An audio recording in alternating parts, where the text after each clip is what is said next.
Spoon gonna tell you what is happening in Liberia. Spoon gonna tell you what is happening in Morovia. Spoon gonna tell you what is happening in Africa. Just to the spoon, you to spoon you and no.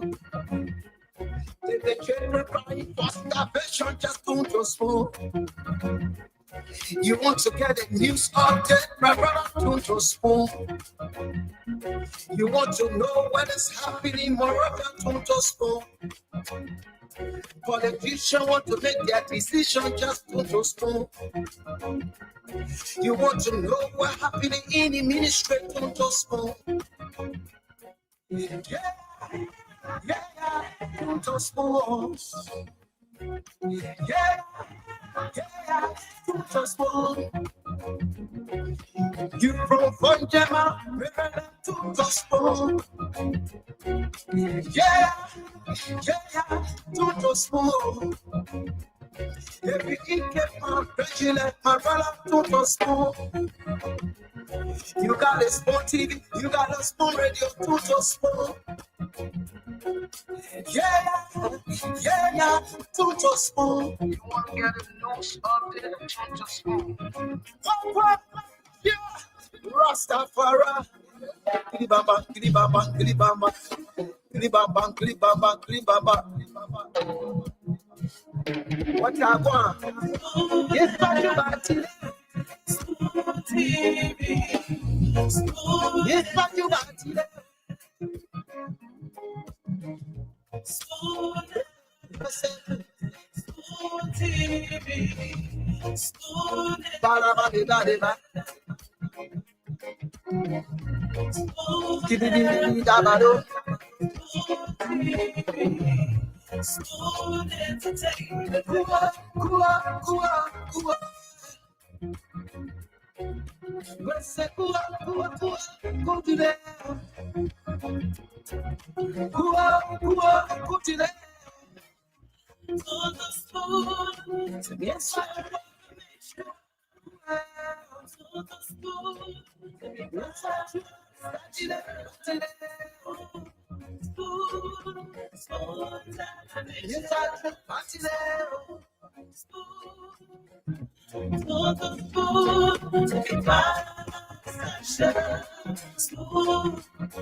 Spoon gonna tell you what is happening in Liberia.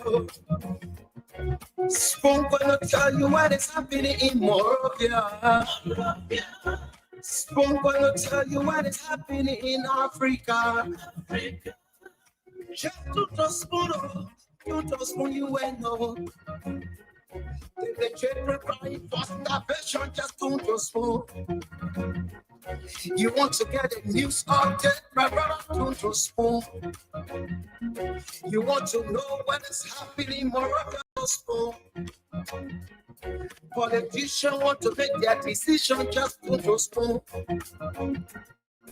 You want to know what's happening in the ministry, don't to spoon. Yeah, don't to spoon. Yeah, don't to spoon. You from Fonjama, don't to spoon. Yeah, don't to spoon. Every kept my president, my brother, don't to spoon. You got a spoon TV, you got a spoon radio, don't to spoon. Yeah, don't to spoon. You want to get a news update, don't to spoon. Yeah, Rastafari. Kilibamba, kilibamba, kilibamba, kilibamba, kilibamba, kilibamba. Grinding the South charges on the beat. To get your information.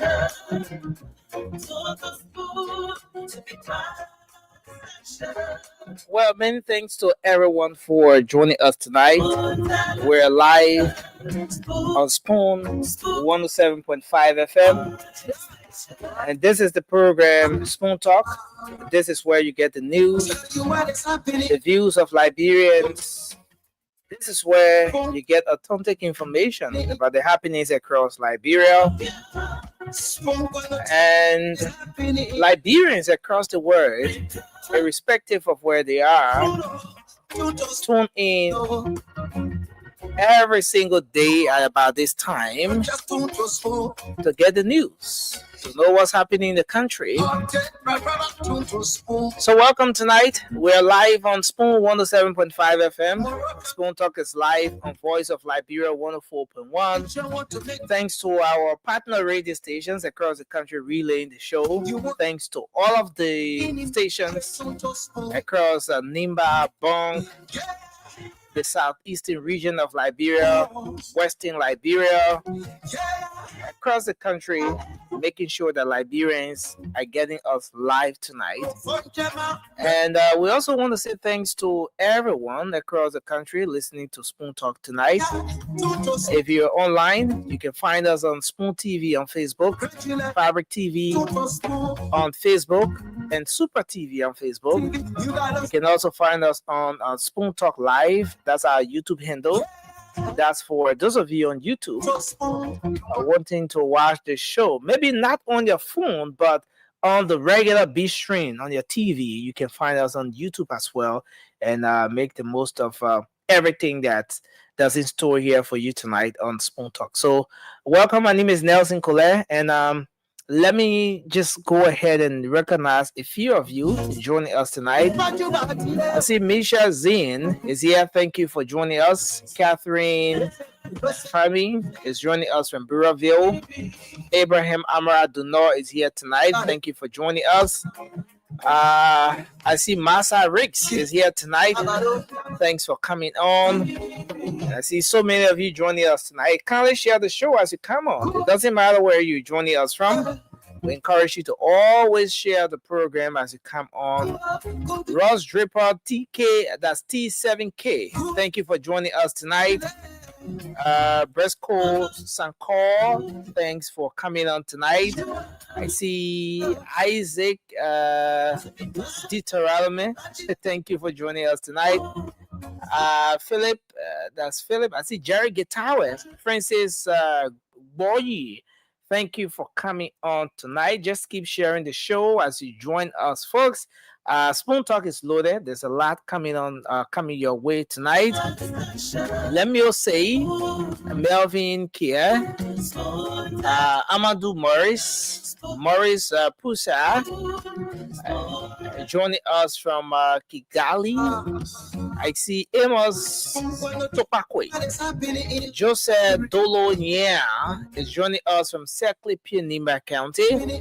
Benjamin Kamagbo is here tonight from Sierra Leone. Thank you for joining us. Just keep sharing the show as you come on tonight. Jeremy, that's Jamel Francis, is joining us. Lincoln Dahlia is coming on tonight from Buraville. That's Bartonsville as well. Sam Massaquet is joining us tonight. Martha Yakon, Benjamin Mongai. That's, yeah. All of you coming on, thanks for joining us tonight. Just keep sharing the program. Let's have a great show tonight. As we always do, the first segment of Spoon Talk is dedicated to you, our viewers, our listeners across the world, to call in and say what's on your mind. What exactly is that issue that is of concern to you? What is it you want to talk about today? Is it about health? Is it about education? Is it about politics? Is it about the sanitation situation in the environment? Just anything that's of concern that you want to bring to the attention of the policymakers, you can do that. That's exactly why we dedicate the first segment, the very first segment of Spoon Talk every single day to you, so that you people can call in and say exactly what's on your mind. So thank you for coming on tonight. we're gonna go to the phone lines and take your calls here tonight on this edition of the program. We're gonna go ahead and take your calls tonight on Spoon Talk. So the number to call 0555 0555 is the number to call tonight, and you'll be live on Spoon Talk. And you can also call us on WhatsApp, and you'll be live on the show as well. So let me go ahead now and start to take your calls 0555 and you'll be live on the show. Let's take our first caller here. Hello, your name and where are you calling from? Yes, sir. My name is Jalad Akbar and I call from Kingsville. It's good to have you on, sir. What's on your mind? The thing that is on my mind has to do with partners on the Spoon Talk. The what? Mr. Central Watterson. Because sometimes the discussion can confuse me. Did I hear you say last night that the finance minister at Gosenbe Gafwan is a rogue, he's a liar, he's a criminal? They are also hearing you say some time ago that Mr. Mala Molu, the government did the same thing, so he doesn't have the moral to talk about demonstration. Is Mr. Stanton Watterson really serious? Does he have the moral to call somebody corrupt? To say somebody is a liar or somebody is a thief? I think you need to look, you need to look in the mirror before himself. Thank you. But when you begin to see yourself in the mirror, you will not say that kind of thing. Thank you for your input tonight. We appreciate you. 0555 Hello, your name and where you call from? Let's hear you. Thank you. I'm Yabiwuru, the official spokesperson for the Liberian Civil movement. You said what's your name? Well, what did you say is your name again, sir? William Yabiwuru. Okay, William Wulu. Go ahead. Yeah. Let's hear you. Thank you ever so much. What I want to say to my people is that our lawmaker wanted to look in the agreement, the ArcelorMittal agreement, because when we're looking at it, there is nothing in it good for Liberian people.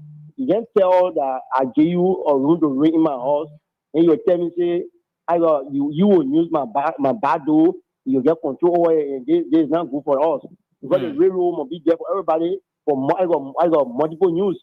But when you tell them, say, only you must use it and you must get paid to the road, we all I want to use it, pass through you, they mean that there is nothing good for, because this land is for all. And when you come to our land, I got to man or to do anything, it means that we'll give you part of the people, but then the privilege is going to be for us. And when you say you want to take it and give us 500,000 annually, there is no benefit there, because all the iron ore you are carrying tomorrow will be left with I got reward. So then love is going to look at that deep so that it can be in the interest of people. Thank you so much, my brother. All right, thank you very much for your input tonight. 0555 let's go back to the phone lines. Take your calls. What's on your mind? What is it you want to talk about? Hello, your name and where you calling from? Yeah, good evening. This is Meshach, the prepared leader earlier. I'm trying from Moshe Black Community Social Clinic. It's good to have you on, sir. What's on your mind? Thank you. What is on my mind has to do with our Liberian African culture. Okay. Our Liberian African culture, our culture is dying gradually. The Liberian culture is dying gradually, and if there's no action taken, our culture will be wiped away. I'm calling on the Minister of Education, since the curriculum is on review, that in the curriculum that it be enshrined in the curriculum, the teaching of our Liberian African culture in all schools across the country. Okay. When our culture is taught in school, a lot of hate messages that all around the country will reduce, because our culture is deep to the extent that our culture is against hate messages. Our culture is against disinformation. I mean, our culture is not about only speaking native language. So our culture is deep. So I'm calling on the government to see reason to ensure the teaching of our Liberian African culture. Thank you, sir. So the Thank teaching you. can be from primary school upward. Thank you so much. Thank you for your input tonight. 0555 Hello, your name and where you joining us from? Good evening. This is Francis. I call you from my residence in Monrovia. What's on your mind? What's on my mind this evening is the way the road is getting spoiled from Pikeno going towards Sanosa. As I speak to you now, we found places where after the Cecil Junction going towards Nima Junction, entire place you can get through because you have cars never to sleep there and even try sending the photos and some videos to the network, but no, we don't know how to get contact so you people can see it. So I ask the government to please take heed and please look at what's going on at the road because for now it's raining on that side. So I just want to say thank you, and I want to say thank you to you and the management and the CEO and the rest of the team. All right. Station and group. Good night. All right. Thank you. Thank you for your input tonight. Okay. I see you as joining us. See you. Welcome. Nelson Collette. Yes, The sir. graduation begin. The beginning I'll be graduating. I got a message. I got a message, Nancy. I got a message. Is everything super? But you know home again. So we'll do necessary deduction. No. You know, no mercy, no mercy, no mercy. The message is saying, yeah. We'll do maximum deduction. Maximum deduction. No No, mercy. No. but see you nothing. I mean, what kind of message? I just heard it. I just heard it. Maximum deduction gotta apply according to the law. Maximum deduction. No, Yeah. see you at this time of the year is not time for deductions. Yeah. You know already. You know The addition time of the year is No. you can't deduct That's this the time. best time. People that get credit, that the best time to go collect your money for them. That's the best time. Listen, you gotta wait for Christmas Day to collect your money that people that get credit. You in the hope again? No, but Christmas still fire. Christmas still fire. No, they want at the graduation with Jeremy Piggy. In the hole. You in the hole, Piggy. You can make it. Stop thinking. You gotta call for help, bro. You gotta call for rescue. The rescue people you gotta call for rescue. Why would they say it? Look at the other person say the radio off. Why would they radio be off? Radio is not off for we on. They made Emmanuel Shaw guy that I'm sure you got a problem. But maximum deduction. I don't care who will pay for you today. Maximum deduction. My MTT already started calling me. I think that the intervention she want to make. No intervention. I know what she calling for. I just got off the phone with her. No intervention. Maximum. I said maximum deduction. I'm breaking ya. You think I'm breaking ya? Yo, pay for Nelson, you get tired. Peter Toba. Yo, pay for the beginning, you get tired. See, I know, I know you are a very good man. You at this time of the year. You can't deduct at this time of the year. No, we have to set principle. We gotta set this thing up. We gotta do maximum deduction. No mercy. Maximum deduction for it. We can't. There will be no way. Right now, you're preparing for graduation. You want the tie. You want your suit. You want to be looking sharp. So now you got it back. No, that kind of deduction you mean serious crying.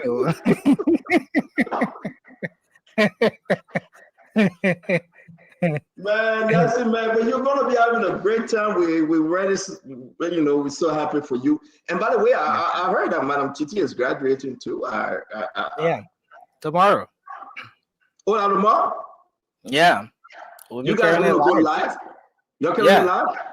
Yeah, I told Madam Titi we want to carry the graduation live. She said, "Yeah, don't give me hard time, but we'll get there before she know we're already there with live." So she graduated for real? Yeah. So what? Send me something about her. Let me share it to the people. What you got? What you got? Any of a document you want to share with me? Oh, see you. I ain't Liberia, you in America. I can't tell you. Yeah, I didn't know you were scared of it. You know what? For real, I didn't know you were scared. I mean, what do you think? But the people want to see. I mean, she graduated. They want to see something. I'm trying to find something here. I will show something. Should I show the? She graduated tomorrow. Yeah, Nancy, tomorrow. Nancy, thank you for sending me this thing, though. Oh no. Nancy, stop, man. But don't do the thing, man. Nancy, thank you. So yeah. Let me say a quick disclaimer. That's it. Don't want disclaimer again here, but thank you for sending me the information that you just sent me. Thank you very, very much. Let me put it up real quick. The people waiting for it. I think this is why you call it clearance, right, Nancy? I'm not seeing it yet, though. You sent me the thing. You say you're seeing it again, Nancy. How you can handle that? Well, You sent it to me, and you say you're seeing it yet. So let's see what we got here. Let's see what we got here. So Nancy will be graduating to on Friday. We are grateful to God that he will be out on Friday. But yes, indeed, he will go again and again and again. Want to say to all of you, welcome to Spoon Talk. And this one is Madam Titi. This is it, Nelson. Madam Titi.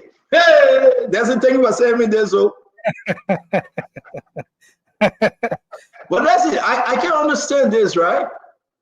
I am not seeing her name on it though. This is the invitation that maybe if you want to carry a few persons, maybe like 2 persons. That's it. This don't look correct. That's it. They Madam said she graduated, she sent me somebody else's document. No, CEO, it's the general invitation for the ceremony itself, for the graduation ceremony, because a lot of people will be going. So each graduate, most times they'll give you 2 invitations, that official invitations. So anybody going without this will maybe remain outside, while those carrying this will have access to the actual ceremony. So Yeah. so what you send me here, that what I need to look at, right? CEO, I don't know which one, Sam. No, you send it to again. Man, you send me the thing, you scared again.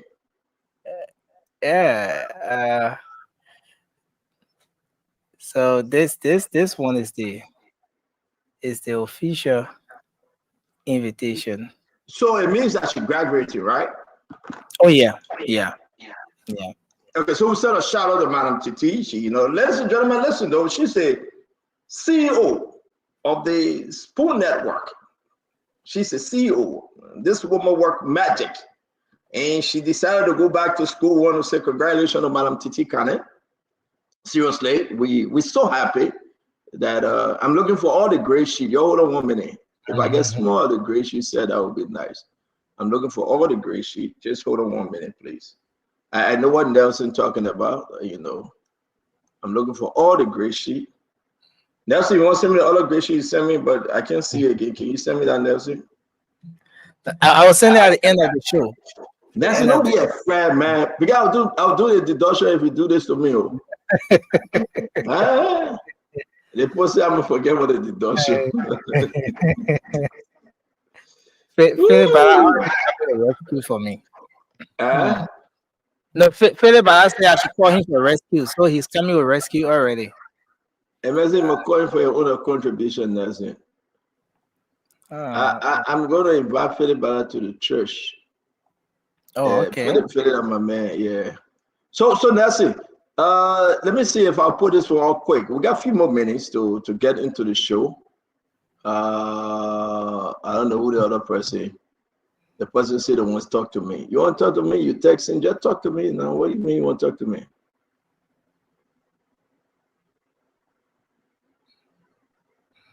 All right. So I don't know. The person said they won't talk to me. What you want to talk to me for? All right. So there you go. That's Madam Titi, right? Yeah. Yes, that's Madam Titi. Yes. Congratulations on Madam Titi Kane. If you know, she will be graduating also tomorrow. We will be live at the Foreign Ministry, right? Is that the Foreign Ministry? No. The complex. Yeah. Right, the Ministerial complex. She will be graduating live. We want to say you got to go and appreciate her, a very hardworking woman. This is an invitation. You got to print this out and get yourself a copy to go there. Just print it out and cut it. If you want to attend, it's an open invitation. Just print it out. Is it open invitation?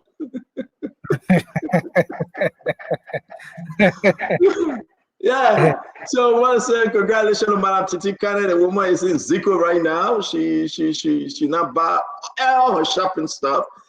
She ready to rock and roll. But there's some people asking though, but what actually is she going to do with the other graduation people now? Is she going back? So is she going to leave Spoon to start working in the foreign service?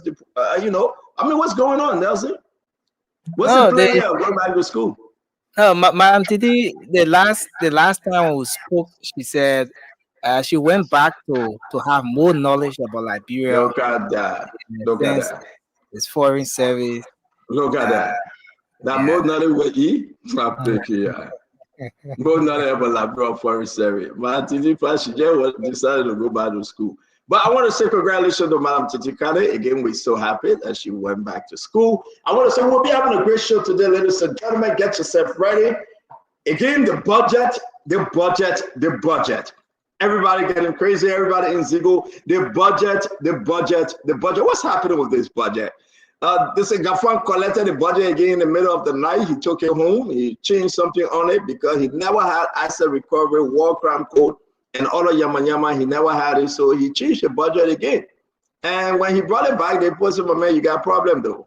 You got a problem. You go change the budget again, then you bring the budget back and the thing just waste wasa.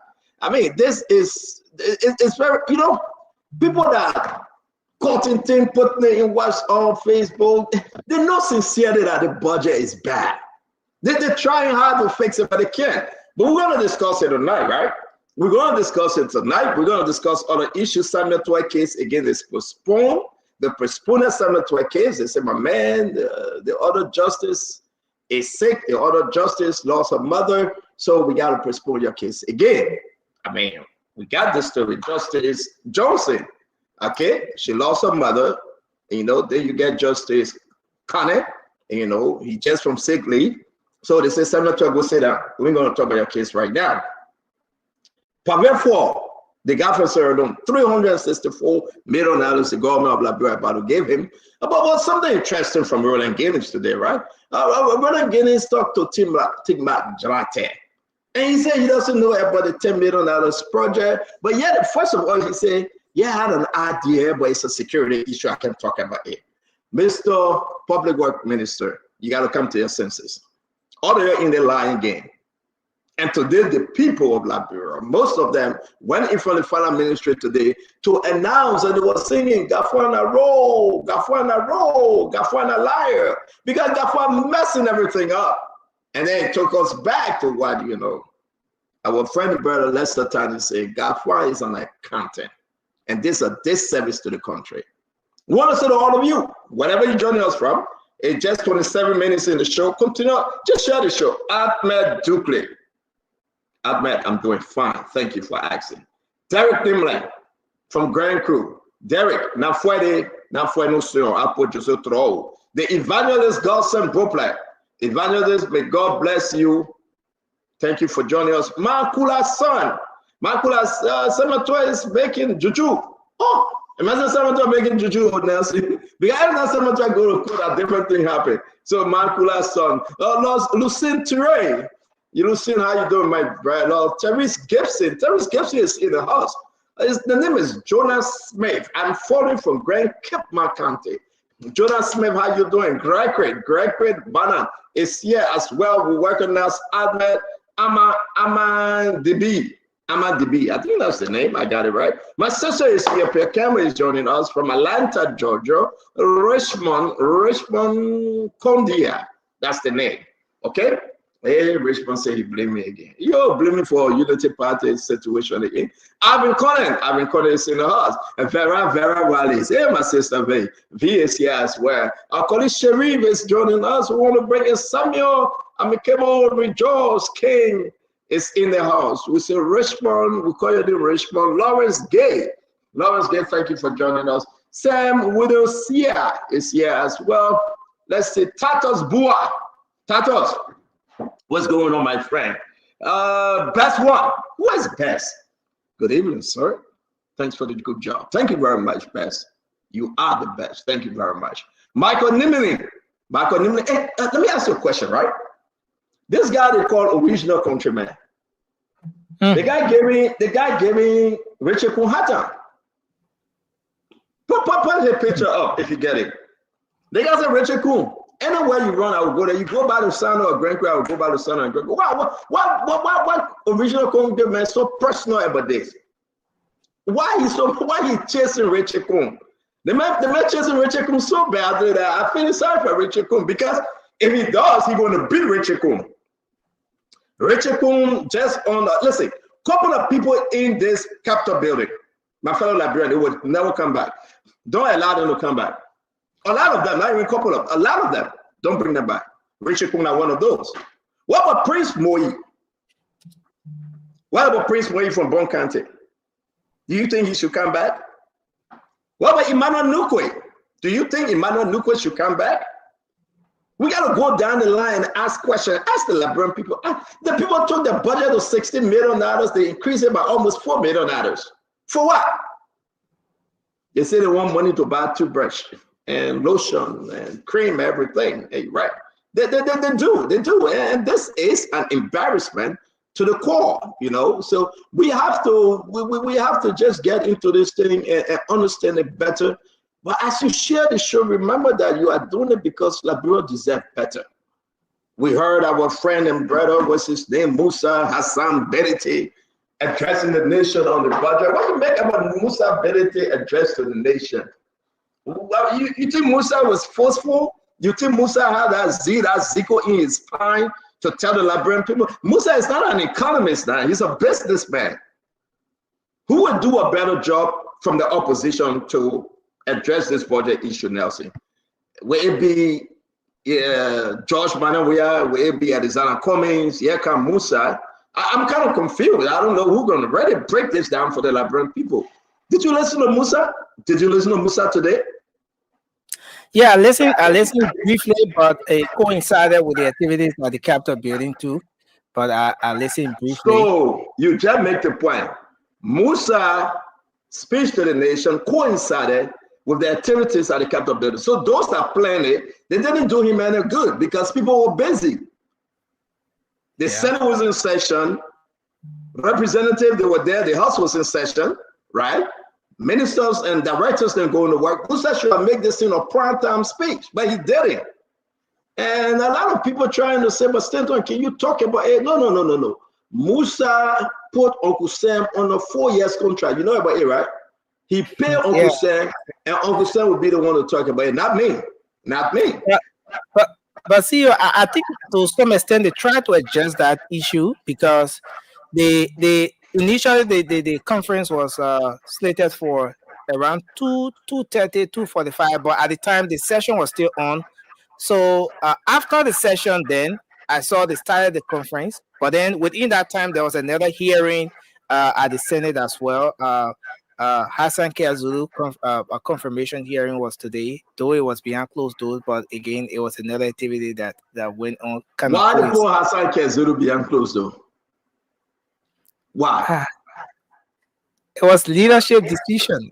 Why Hassan Keazulu confirmation will go behind closed doors? Who was the chair on our committee? Who's the chair on our committee?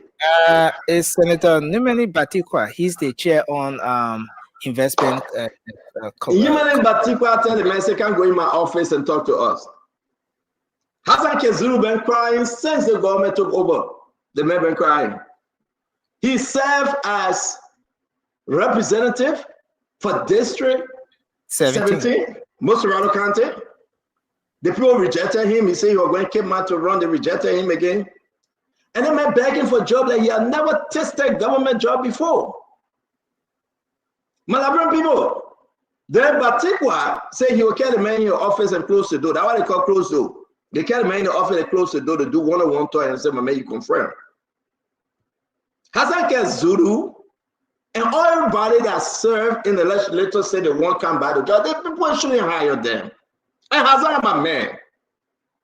But I don't think you need to hire them. The man, my man. No, seriously. They got a fighting to come back in government. You had an opportunity to serve. The whole big District 17 voted for you. You messed up. They ran you out of there. Then you finally come and get minister job and director job again. I mean, I ask the Liberian people what I'm making a mistake, right? You had an opportunity, nothing. They put you there. 6 years. 6 years. You didn't do anything. If I'm wrong, you'll tell me now. You're not following the show, Jenkins, Pelanon, and all of y'all, Peter Toba, Loving Tiwe, all of y'all tell me if I'm wrong. You were there for 6 years, Nelson. Not 2 years. Not 3 years, not 4 years, 6 years. Like I seen Sandro Johnson, Dazzle. The man said, they didn't get his job. So you're going to Musa Benedict. You were there for 9 years. What did you do? So, I mean, Morris is standing you right. Emmy Roller said, you know, standing you down to Emmy Pa, I never wrong. Forget it. Emmy Pa, I never, listen, anything I say, even I tell you there's something bad, she'll say, stand on you right. This is my girl right here, Emmy Ryder. She's right. But give me Kazulu picture. How can we bring Kazulu back? Like Clarence Massacre to LTA. He was begging for a job to say be the chairperson at LTA. Like Ben Fofana at LTA. When they got they served as representative. They didn't retire. What they did was so bad, the people rejected them. Then you bring them back in government to do what? To steal? No, but my people, if y'all think what I'm saying is real, let me know. Samuel Smith, the whole district gave them 6 years job.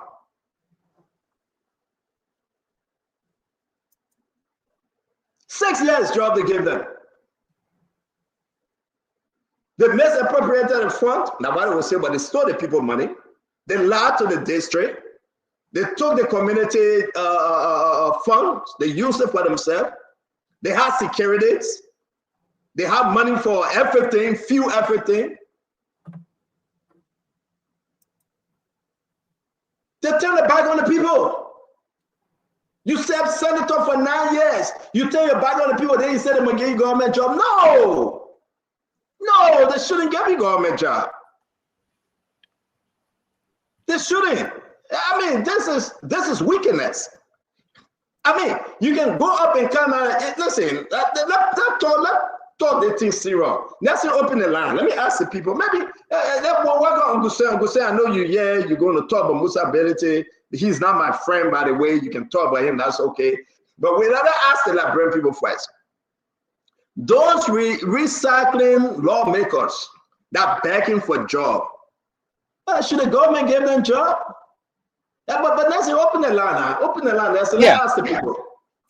So 055510107. Listen, you're not open the line. I can tell you right now, you gotta pay the maximum returns though. I'm watching you. I am watching you now. I am watching you. Yeah, but you can see the picture. 055510107 is the number. That's Hassan Kazuru, former representative, district number 17. The man are reducing all. The man reduced. Let's say keep the picture up and open the phone line.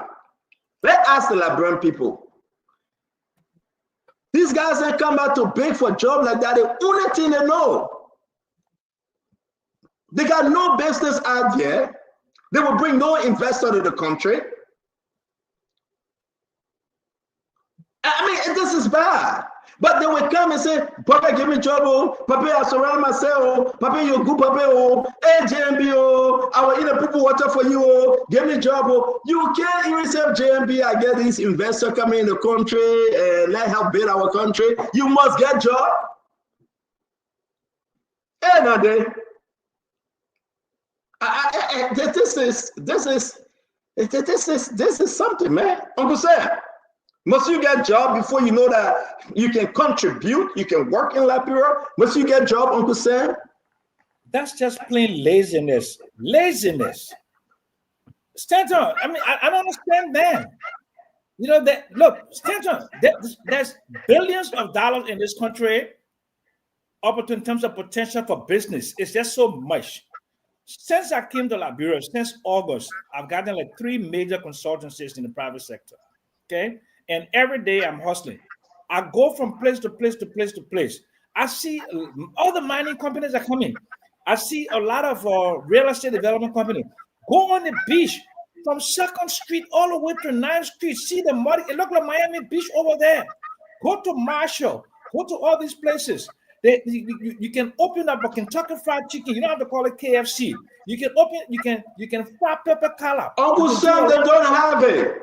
Uncle Sam, the minds of these guys to come back and be lawmakers again, to hustle, to steal, to kill, and to destroy. Uncle Sam, this is just what can Zulu going to do that he didn't do in 6 years? But Stanley, let me tell you something quick. When I used to sell ice right after the war, right? Somebody did something, and I made a public statement against them. Oh my man, you said you educated and you selling ice. But I was selling ice. I was making $300-400 every day selling ice. Then I had a little bakery in Chocolate City. Then I opened my little gas station. Then they can say, "Oh, your gas station broke down because you couldn't manage it." But they stole the money from me. But I'm saying, you're right, Stanton. These young people need to go and do something else with their lives. They need to go do something else with their lives. There's too many opportunities in this country. Look at Loving, the Lebanese bakery. They got branches. Look at City Villas. Look at the new mall that they are building. Look at all the economic opportunities in the country. I mean, you can bring a new bank to this country. You can bring a factory. We have stable electricity now. You can buy a little $10,000 machine. You can make toilet tissue. You can do so many things in this country. If I was even younger again, I would even do a little franchise with a bakery where I would open a bakery back in Chocolate City. I would open one in Broadway. I would open one in Marshall, Disco Hill, all these places here. They got so many business opportunities in this country. Let me come back to this thing, Uncle Sam, right? Now, Nelson, can you give us Clarence Massaquoi and the Ben Fufana? Give us a picture. The guys then ran and they're saying that, oh, you know what? We ran on the party ticket. We didn't win. My fellow Liberians, let me ask you, to be fair, do you think it's fair that Bouaga gave these people a job? So nobody else in Liberia, after the district or the county gave them 9 years or 6 years. They failed the people, they failed the cabinet responsibility, and the people rejected them. Then you come here again, come bid for a job. And then you go beyond Jade, you say the senator will care you small in the corner and lock the door and do back door or beyond the door confirmation. What's that? What kind of nonsense is that? How will our country improve? Look at Clarence Massaquoi, Lofa County representative. They beat him. They took him from there. The message, Bouaga and my uncle. Give me job, oh, give me job, oh, give me job, oh. I mean, what kind of nonsense is this? Go somewhere now, go in the business sector, and bring investment to the country. Let me give the job to somebody else. But Stanton, that's too much to ask them to bring investment. Stanton, they can take 3,000, 2,000 and open only small little thing here. They are proud. They don't have the technical know-how. They are proud. They can make it. What kind of technical you know how to go? Uncle Sam, they are proud. They want to chase all the Jews.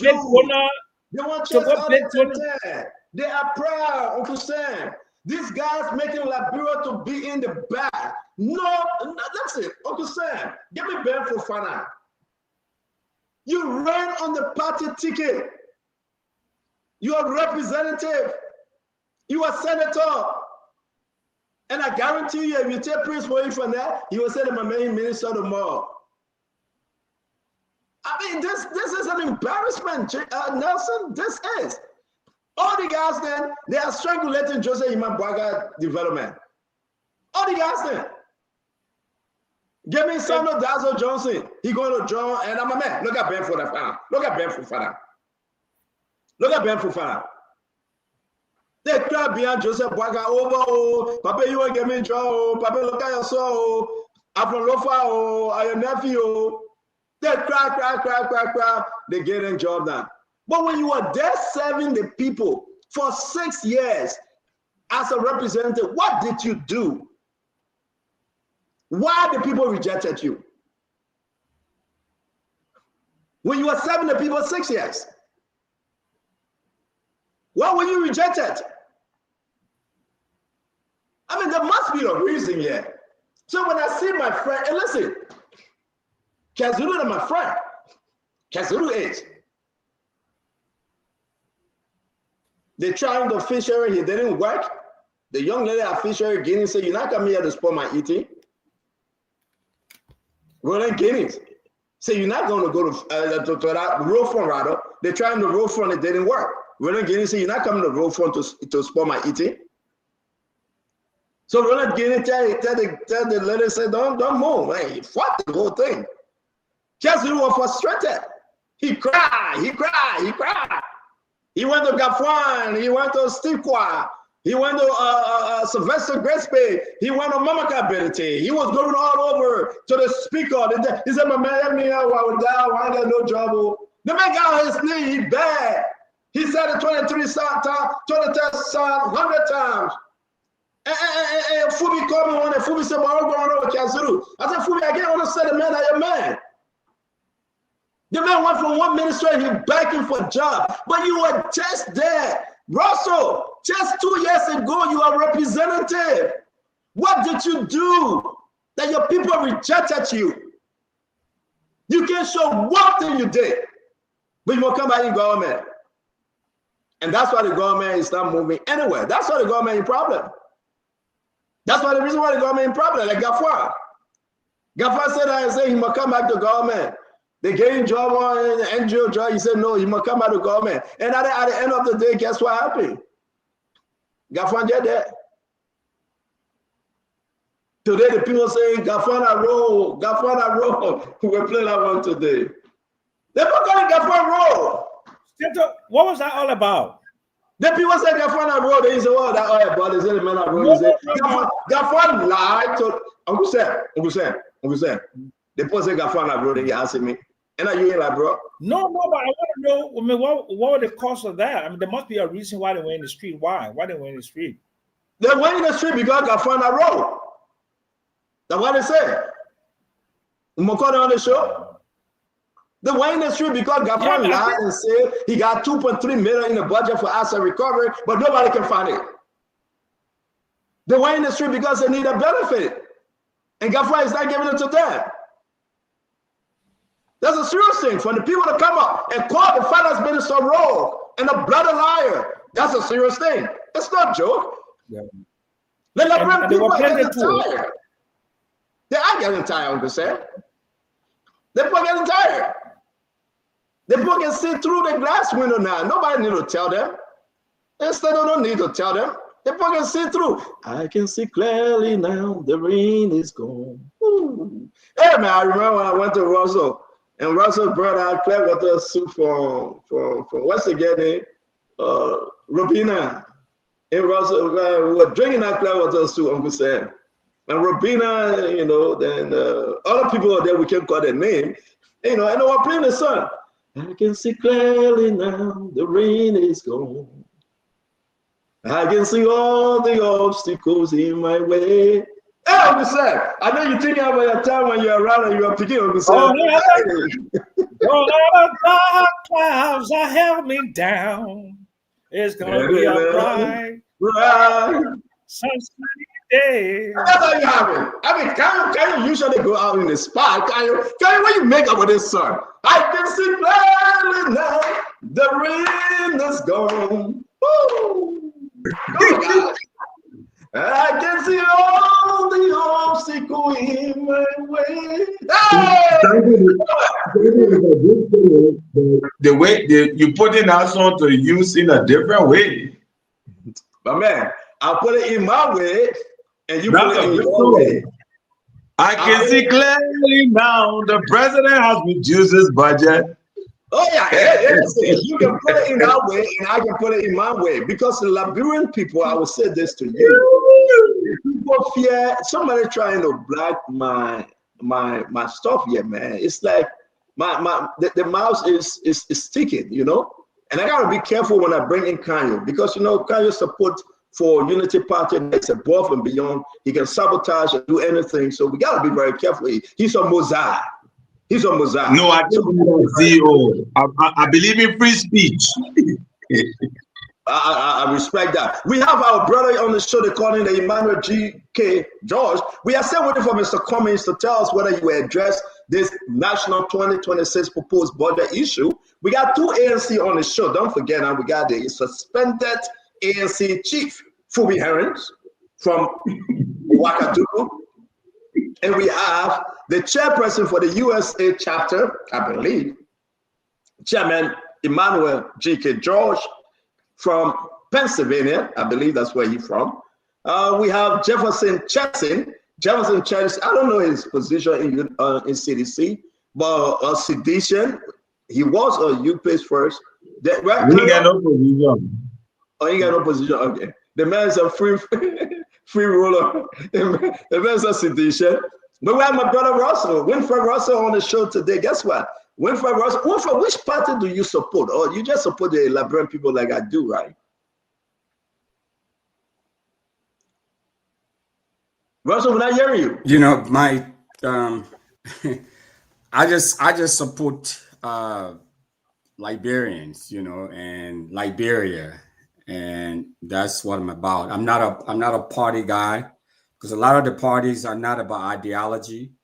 A lot of the parties are about appointing their patrons and their supporters and all of that. They're not about advancing policies that are to benefit the common good of the country. So I'm not about that. I'm about supporting individuals, and I'm about supporting policy. Contrary to what a lot of people, some of whom are on this show, think that we are about looking for money. I don't want to go. You scared? Scared to call my name? Well, Russell, nothing talk to me about. Yeah, I mean, Stento, you asked me a question, I responded to you. I'm not here to make fuss, brother. Yeah, I had to make fuss. I just said, you know. You're not gonna always start fussing. So, guys, let me do this, right? I have a problem with my mind. It's not working too well. I'm going to just go out and come back in, but we're going to have a wonderful show today. We got a lot to discuss. We'll continue from where we left off on the budget.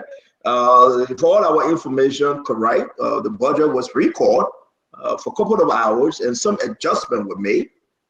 We can also announce that Musa Belete spoke today, but instead gaining no traction. I'm going to call Musa Belete, right? I think because of the scheduling. Musa Belete, what he said, a lot of people say he said some good stuff, right? And when I announced that Musa Belete met Jeremiah Pankung, Musa called me, right? But he was kind of sure and told him, I'm not going to get there till he come on the show, right? Musa called me. We had almost a 37 minutes conversation. Now, something you got to understand, and this goes to the Musa people. Leave Musa and my relationship alone. Our relationship has nothing to do with CMC. If you get in the crossfire, you will fall down inside.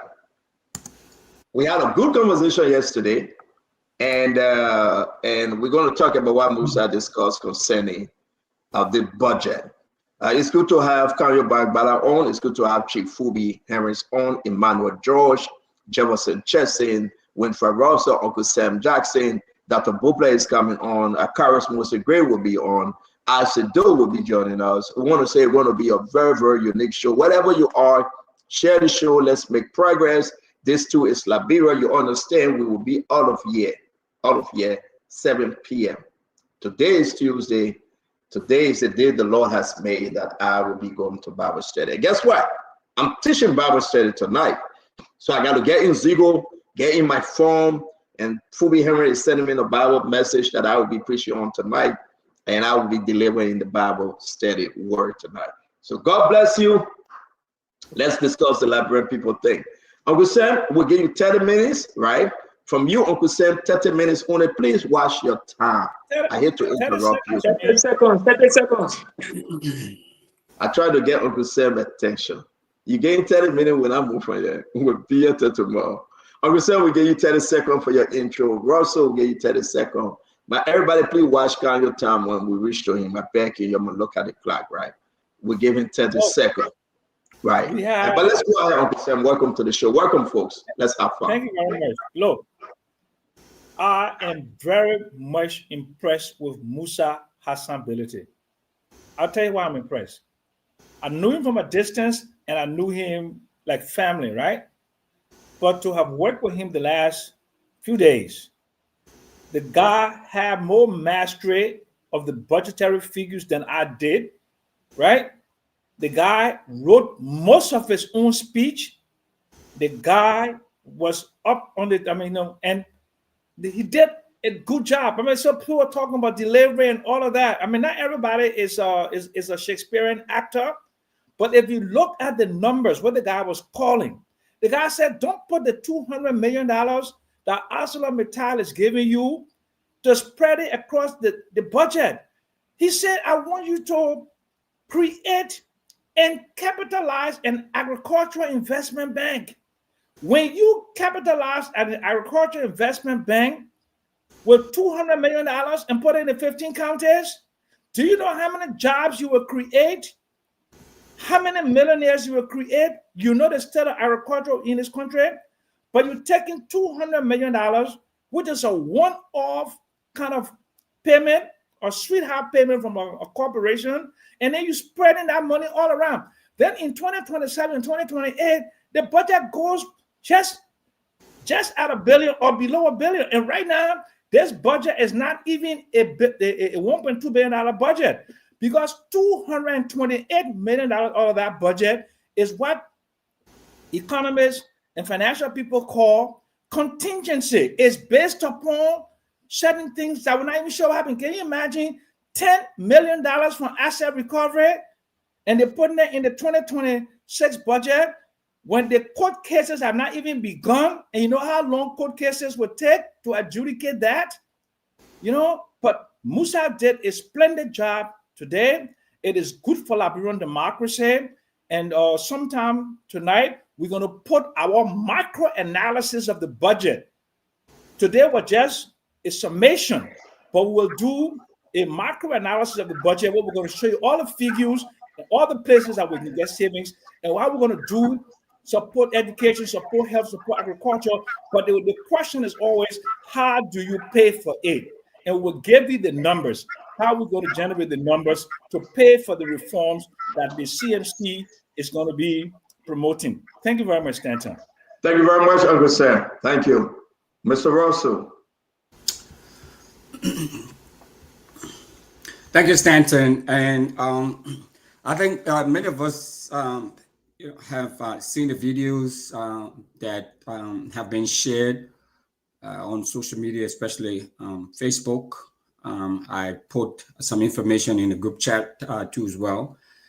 And so I'm going to use that as my opening to say thanks and celebrate and amplify the efforts that are currently being made in Liberia with the introduction of a bicycle patrol to enhance community policing in the country. So in the bid to strengthen community police relations and curb the rising incidents of mob violence in the country that we all have seen so often, the Liberian National Police has now launched the first of its kind, a bicycle patrol in Monrovia.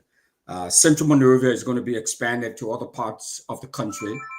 This is a historic first step at community-based policing in the country. So I'd like to say thanks to Gregory Coleman, to APC Juan Cooper, and Police Superintendent Melvin Gray for ensuring that this stuff was successfully launched. and we'll see a lot of good things to come as a result of this. So that's how I would like to start and leave it there. And but calling on everyone to support the Liberia National Police as the police try to manage the traffic situations in our country, the high rate of accident on our highways, mob violence in our communities, and all of that. This community policing approach, I think, is the right approach to try to address some of those challenges. Thank you.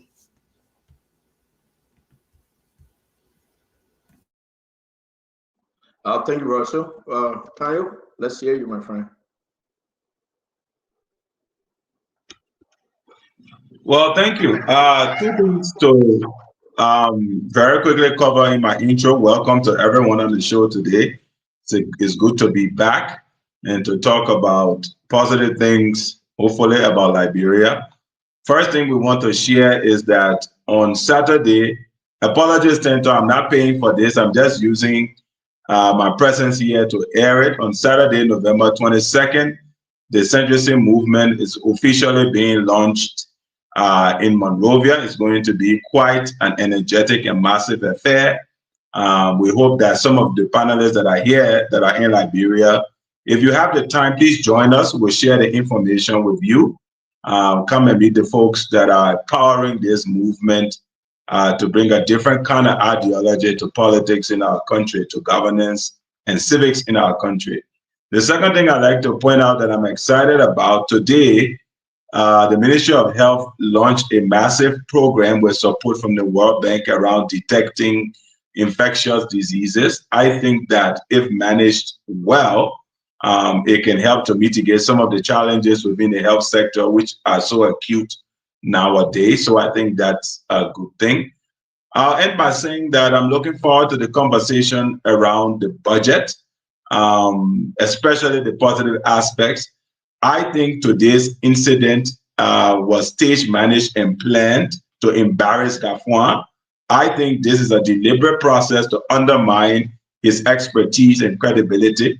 So we need to speak to some of that, those things that are happening in our country. But overall, we're prepared to rumble as usual, all with the best interests of the country in mind. Thank you. Thank you very much, Brother Kanye. Thank you very much, sir. The Chief, Fubi. So good evening, everybody. We look forward to a good show today.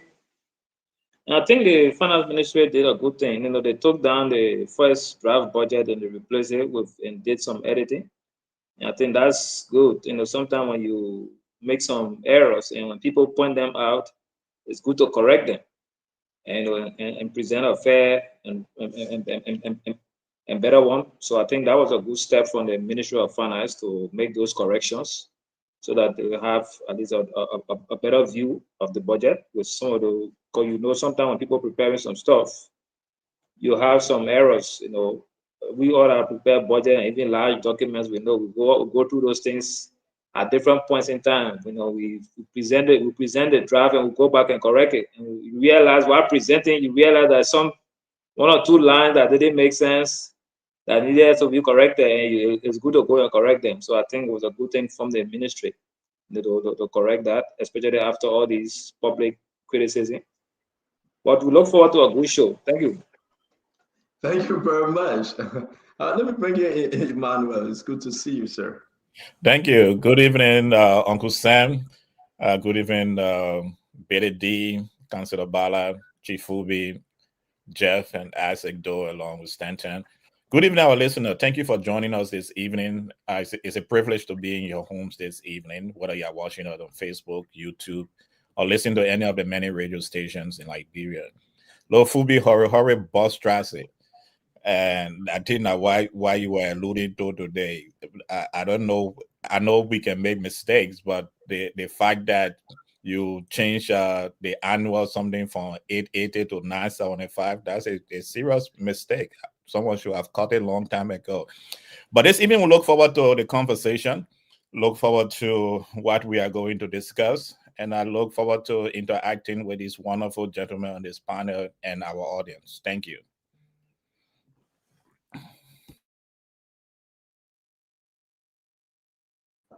Thank you very much, Brother Emmanuel. JJC, it's good to see you, my friend. Hey, thank you. Thank you, Stanton. Good evening to the panelists.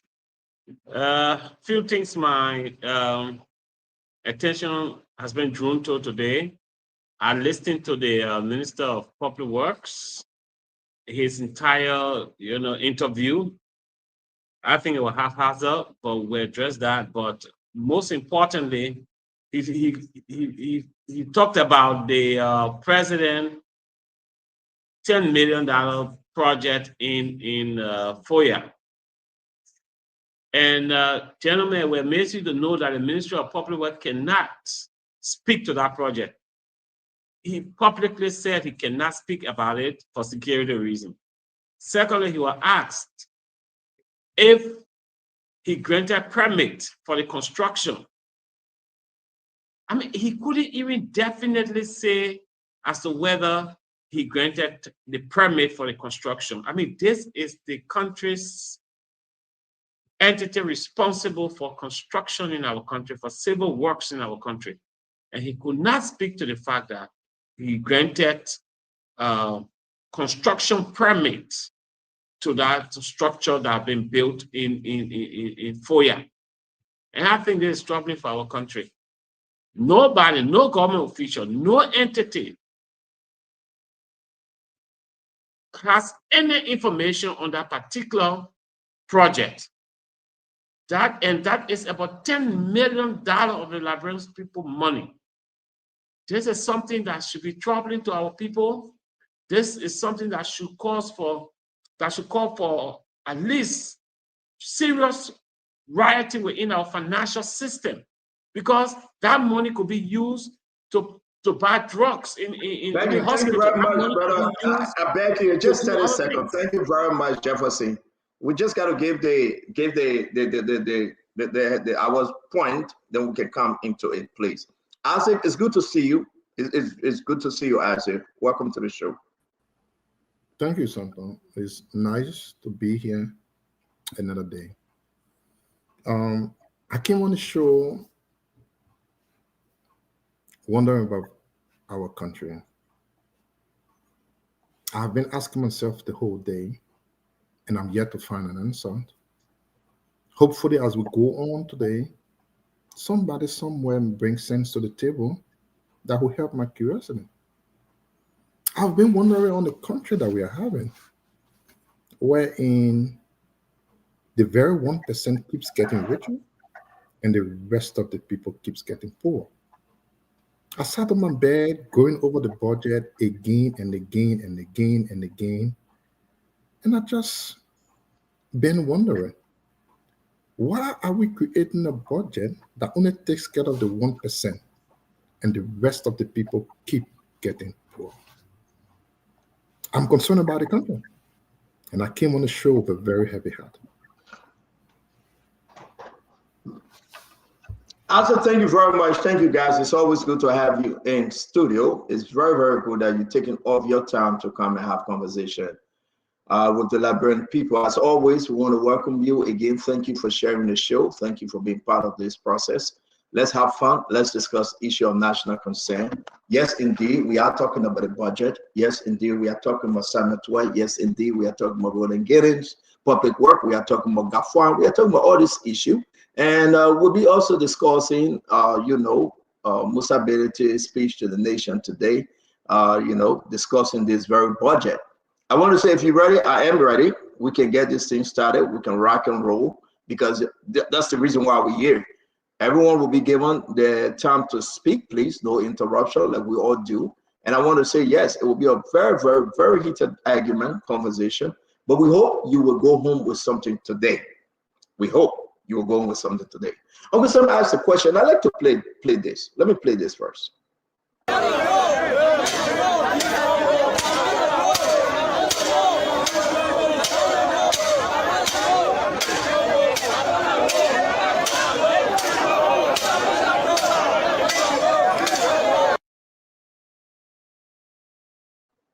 I am concerned where our country is moving to. I am concerned. You remember during CDC time, the ran behind Samuel Twain, the ran behind some of these folks, call them rogues, call them criminal. It had a serious impact on them. Fubi, you're one of those. I was very hard on the government then. I was very, very brutal on the government. We didn't hold back. But for us to sit here also under a government that we all celebrate and say, yes, this government came to rescue. And today, whether 1, 200, 500, 1,000 or more, Liberians can gather on the street and say, Gafwana Road. This is concerning. Liberians can gather on the street and protest and say, Gafwana is a bloody liar. This is concerning. I don't know about you, but I think we should discuss it. Something begot something. Something is happening somewhere, and the Liberian people are listening. It's shocking. It is shocking, my friend, that they are coming up, they are saying, they are protesting, they are calling the finance minister a rogue. I'm going to play again, and then we'll discuss it. Wherever you find yourself, something is happening in Liberia. The people, they are not stupid anymore. The people say Gafwana rogue. Gafwana is a liar. They are saying it. Then you ask yourself, well, why are they saying it? The international folks are watching. And the people are saying it. Take a listen.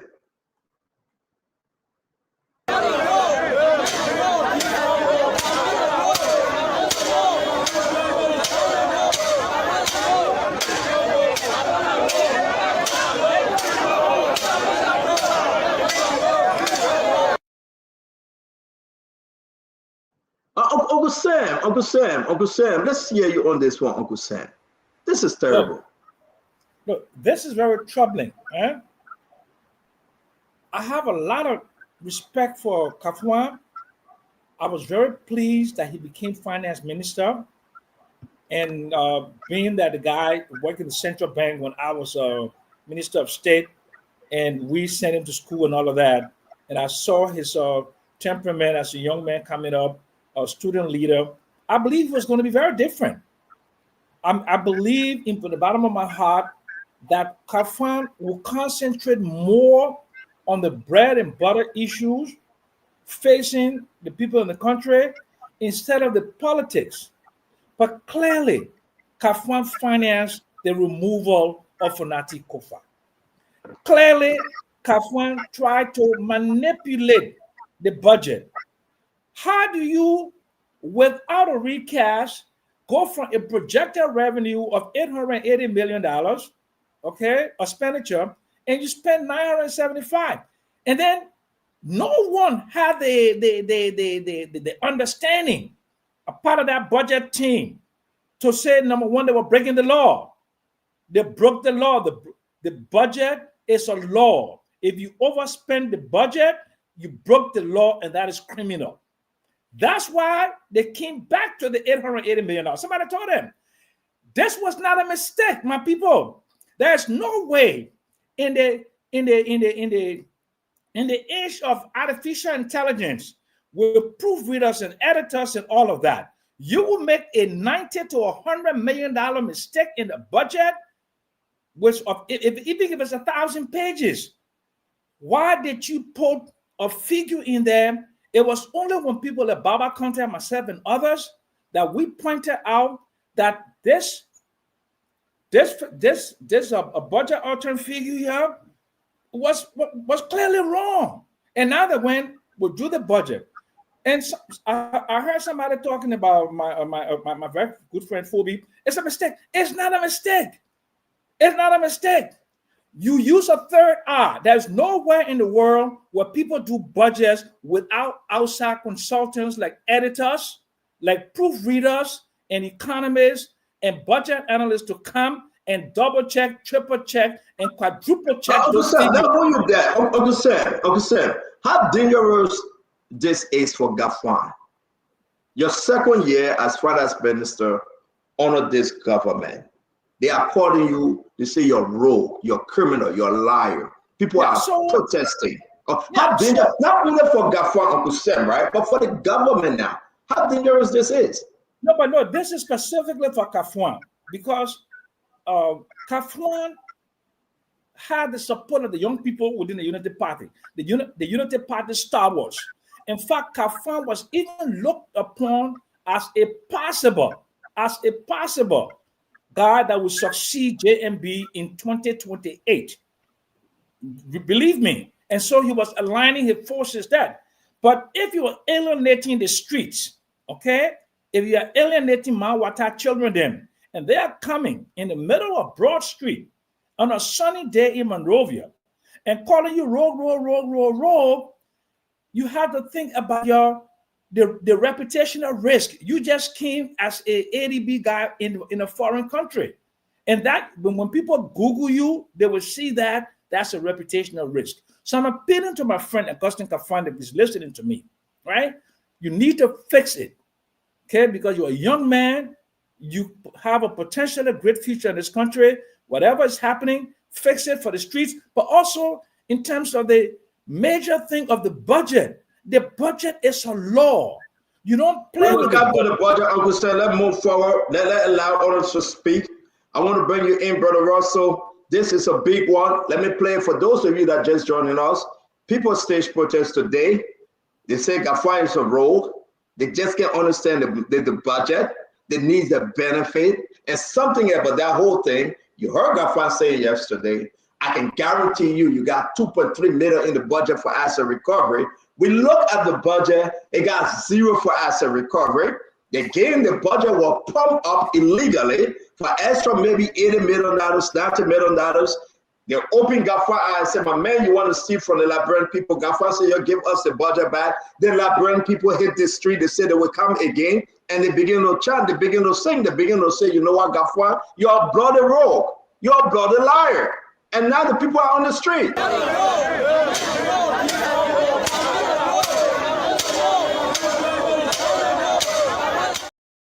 And that's the Gafwan that served as the finance minister of today. They are charging on his name. They are saying he's a criminal. They got to call the police in. The people are angry. Brother Ross, so how far is this going to go? What's going on here? Well, I hope it doesn't go too far. But, you know, one of the things that is prevalent in our country, especially within the public sector, that is that whenever you're about to roll out a sort of major policy, you know, or talk about something as big and as significant as the budget, is to do some sort of community engagement process where you can sort of educate people about, you know, what the budget is. I mean, you know, simplify it, get it down to the basics so people fully understand what goes into putting the budget together. What are all of these different things mean? I mean, you can do, I mean, like what they would do here. I mean, we have a community meeting and bring the budget out and line by line explain what this process is. You know, it can go from community to community because we don't have a really good ELTV or television sort of network, it seems like. But we can do small, big community groups, you know, conversation, and educate people about the whole budgetary process. You know, I think that would help a lot, Stanton. And that's, you know, we're talking about the budget in this case, but for a lot of big, you know, public projects, we don't have a community engagement component to any of these. And I think it's critically important. And so now we see what, you know, what is happening on the street and what the people are saying. The people aren't happy, and we cannot allow this to, you know, to continue. I know the minister went out there and made some amendments and made some adjustments and all of that. But you know, that is good. But you know, proactively, we should be engaging the public, talking to the people, trying to work with them so they understand what goes into putting together the budget and what is in it for them. You know, I think that would certainly help to quell some of what we saw today. Listen, gentlemen, again, welcome to the Spoon Talk. We're happy to have you in our studio. We're happy that you are listening to us, and this will be a very, very unique one. People are saying Gafwan a roll, Gafwan should go. They just can't trust Gafwan. Lester Tenney said the man is a mad accountant. We'll play that. He shouldn't be at that job. He was blessed by Madam Sadi when he was my finance minister on of Madam Sadi, because by then, Madam Sadi herself too knew the number. She's an accountant. That's her area. So Gafwan was shadowed. He was covered. Just say you man black guy? No, he depended on these guys. And then what happened? They say Gafwan that road. Let me bring in my dear brother, the councillor himself, Councillor Bada. Well, thank you, Stanton. In order to approach this matter, I like to take the time very quickly to reflect to a few years ago when the CDC was still in power. And I recall during that period, there were seditions who were government officials, to include Sema Serenia Cephas, to include the former finance minister, Samuel Ditwe, and others who were mobbed by groups of unruly people who labeled them as thieves and as rogues, I believe, simply because they occupied government positions. At that time, I particularly condemned those actions, and I will remain consistent today to condemn similar actions that are happening.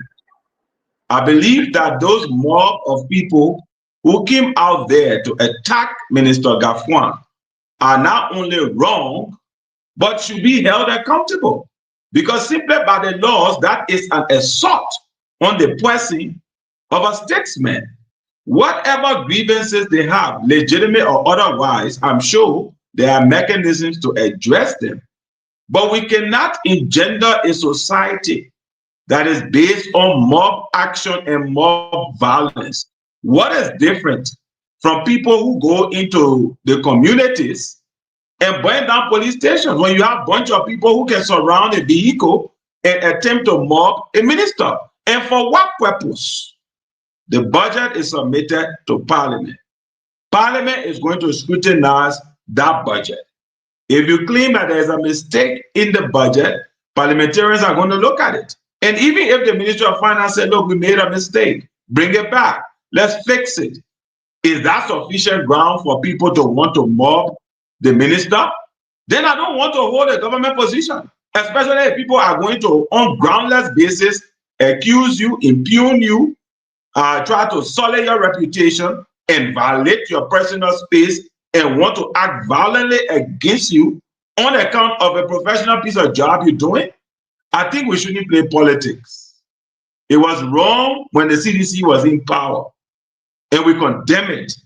It is wrong today. This whole mudslinging, violent approaches against Minister Gafwan, I think it is misplaced. Let people adopt a civil mentality, wherein if they have grievances, there are structures to address those grievances. Go to the lawmaker, go to the court, etc. But I don't buy into that. I think it's totally wrong, and it should be condemned. Councillor Kanye, thank you very much. What do you from your ASIC? Should it be condemned, ASIC? Let's stick with the Gafwan issue. We're walking gradually to the budget. The people are angry. The Liberian people, they are angry. The person that time saying at home and then nothing is happening.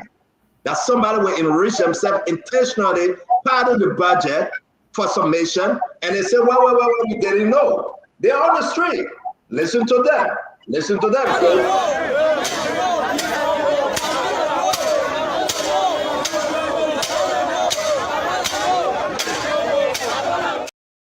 And the people are saying Gafwan a rogue. Gafwan is a bloody liar. Nothing good is coming out of that ministry. Talk to me.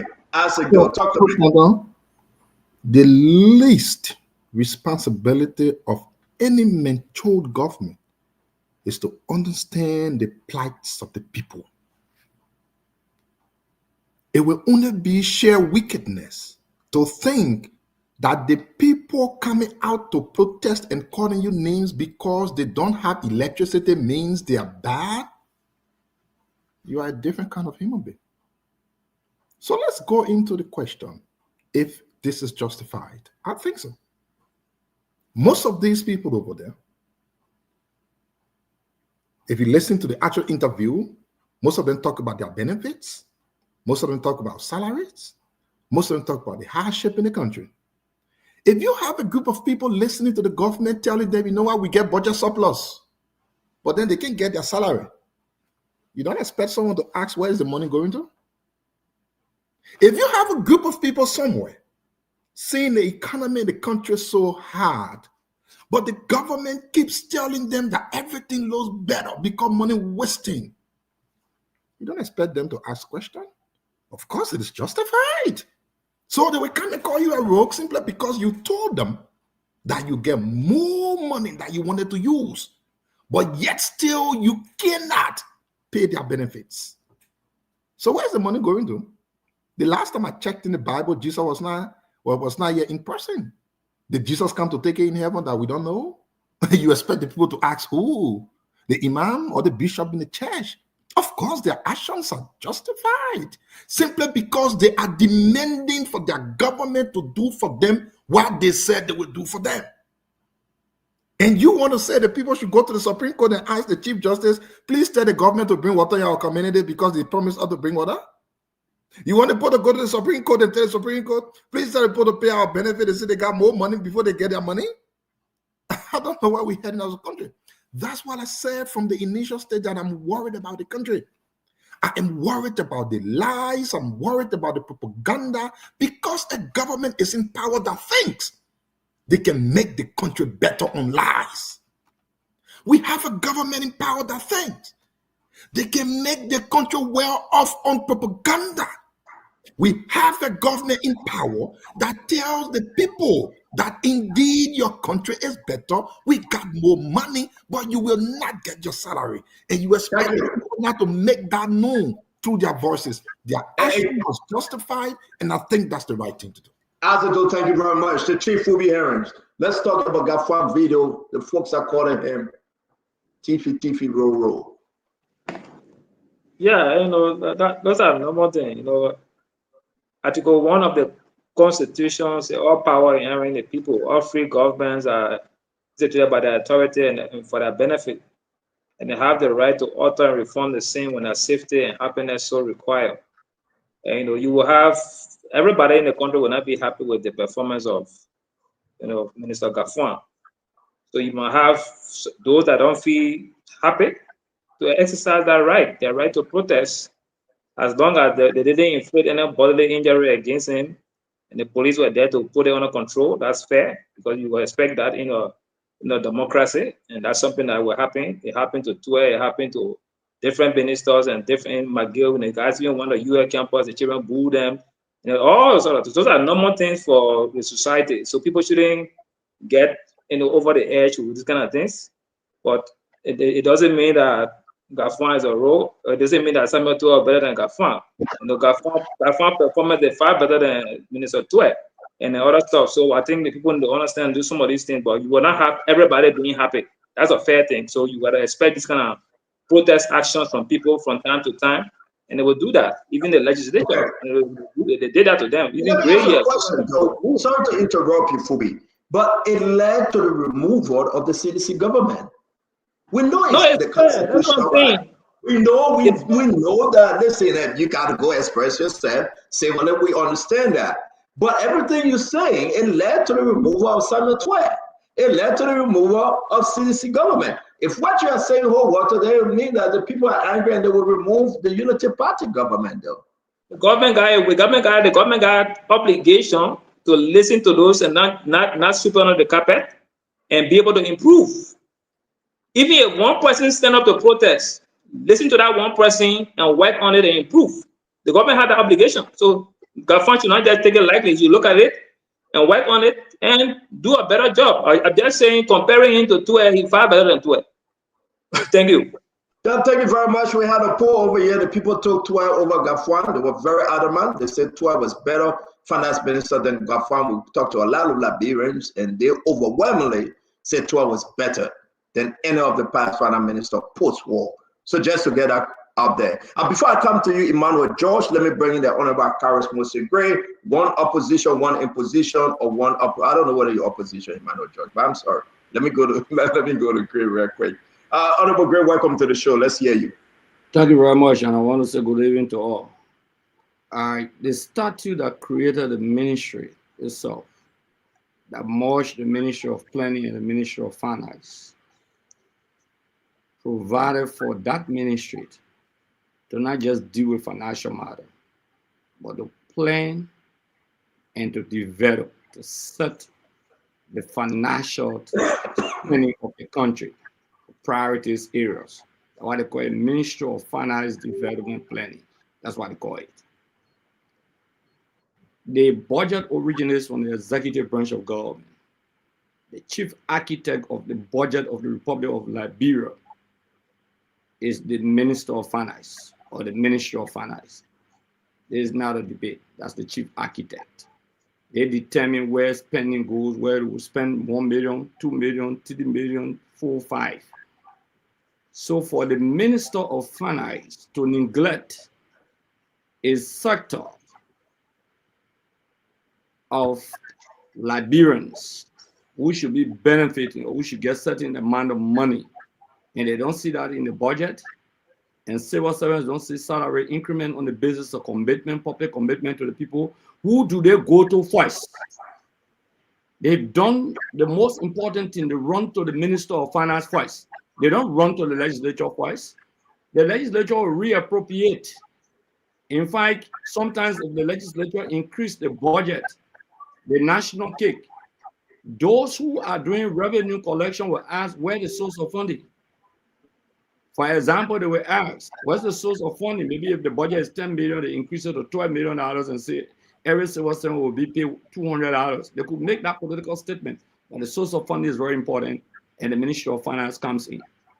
This is a dangerous and deadly referendum against the Unity Party-led administration.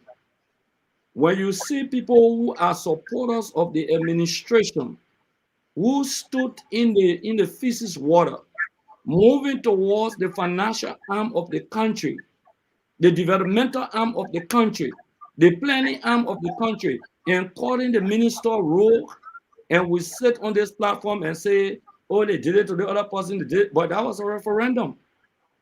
I see nothing wrong with the people moving in that direction. I recall when the people were protesting on quote-unquote $16 billion, key members of the Unity Party were in front of the Ministry of Finance calling Samuel Tuel rogues.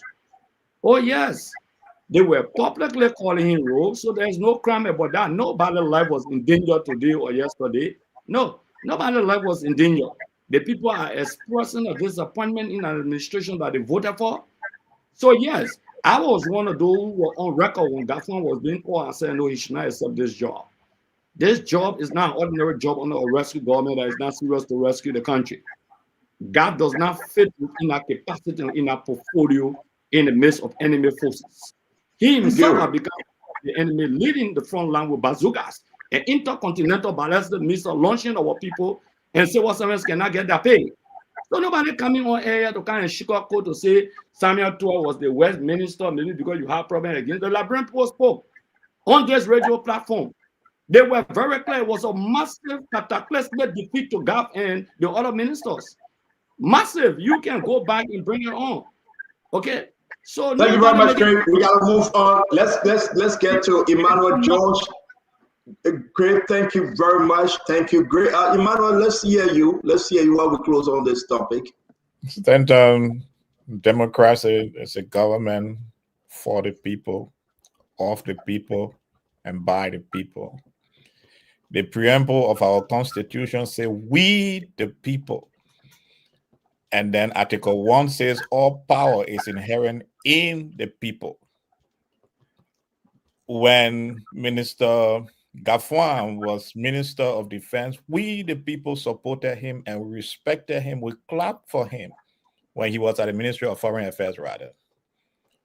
When he was being returned by this current government, we, the people, were excited. But we have found out that he is the custodian of the purse and the distributor of the purse. And we have found out in the last few years that this distribution is uneven, and the custodian is not custodian as adequately as he should. So therefore, we, the people, have to speak. Hopefully there will be a change, but we have to speak. We cannot live in a country where the budget for agriculture is $14 million, but yet and still we bring in 285 F-moving equipment for only $14 million. We cannot live in a country where the social development services budget is $16 million. So we, the people, we have to speak, and we, the people, spoke today. And hopefully everyone in Liberia will understand that the power is in the people, and when we, the people, are not benefiting, we'll hold you accountable. Thank you. Yeah, thank you very much, Emmanuel George. Thank you very much, guys. A great round on this Gafwan issue. Yes, Mante, I sense this thing. You know, you got to be in the modern to understand issues that come up. Gafwan is fake. I can say it. Gafwan is complete fake.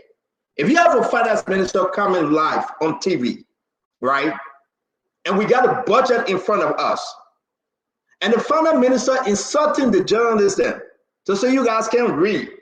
Look at the budget. We have money in it for what? For asset recovery, $2.3 million. And everybody said, what you talking about, Gafwan? We have the budget.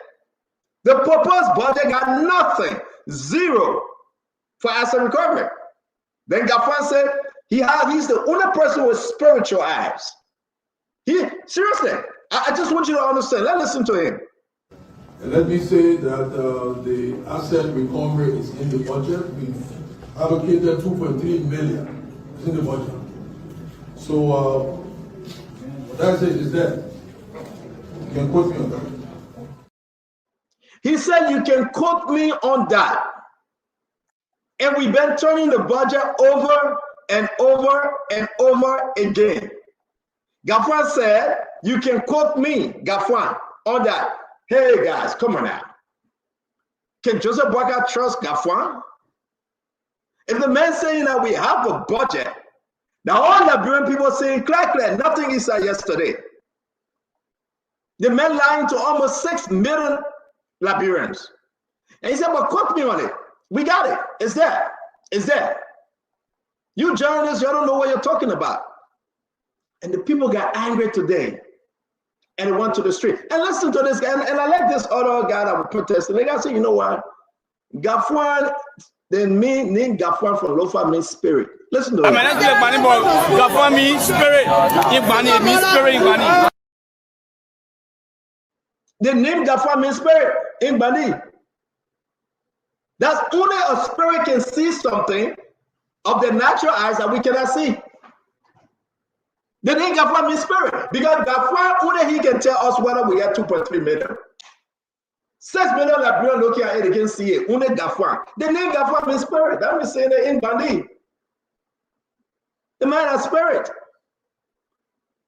And that's why the people took to the street. For me laughing. How can a man look at intelligent man like Uncle Sam and Liberians home and abroad and say we got 2.3 million in the budget? Yesterday we're looking at nothing. Are you kidding me? You know, the days of Gafwan playing these games are over. And that's what the people took on the street. So we're going to leave it there. Then the people will talk. Whether you can call some people that protest, the people are hungry. They want something. You get involved with them because they want on the street to protest. So they must sit down and be quiet. That's what you want. The people will talk. If in here, we hear. The people will talk. They were expressing, and half Liberians should speak. What are you for or against? Every Liberian should speak.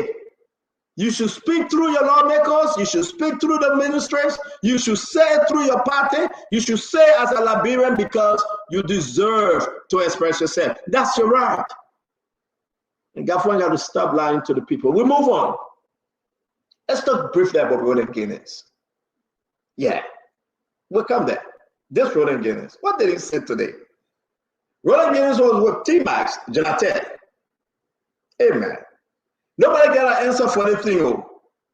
You remember the $10 million budget? You remember the whole $10 million compound Daniel Sanders said that AOU or African Union or MRU, Malawi, what kind of union that ain't betting it, right? That's what Daniel Sanders said. Kula Fofana, my own lawyer in Liberia, say she doesn't know, but maybe the government will talk. The other girl, Kupokra daughter, I don't know her name. She said, enough for Joseph Boaka, but for the government. So everybody's saying that, oh, you asked Jeremy Pierre, he ran away from it, he can't comment. He said, no comment. They asked Sam Stikwa, the chief of staff. He said he got no idea. Their building fell down, blue, in Foya. Liberian people, $10 million. It fell down in Foya. So Timothy Jonathan went to the public work minister because you know they say, Musa, if you want to pay anything, you got to tell to approve it, right? Fair. The best person to ask the public work minister, Roland Guinness. This guy. He's the best person to ask. So now listen to Timothy Jonathan asking him, and then let's hear exactly his answer. Since public work gives approval for these big structures building, there's controversial structure in Foya. Did you approve of it? And if you did, who is building it? Perhaps you could throw some light on that as well. The $10 million. Is that the $10 million? They alleged $10 million. $10 million project because we're not sure of the. When I have an interview here, Jeff, what kind of way? But and you can approve. So let's. You listen to Roland Guinness first respond to say that he run away from this thing. We have our interview here, you won't bring it 1 year again. Occurrence, you listen to the man? We have our fine interview. You won't get me in trouble with it, won't? That's your public work minister. Nobody don't know who chopped the $10 million. They cannot. Well, listen further. I will not interrupt you again. Just listen. Let's go further.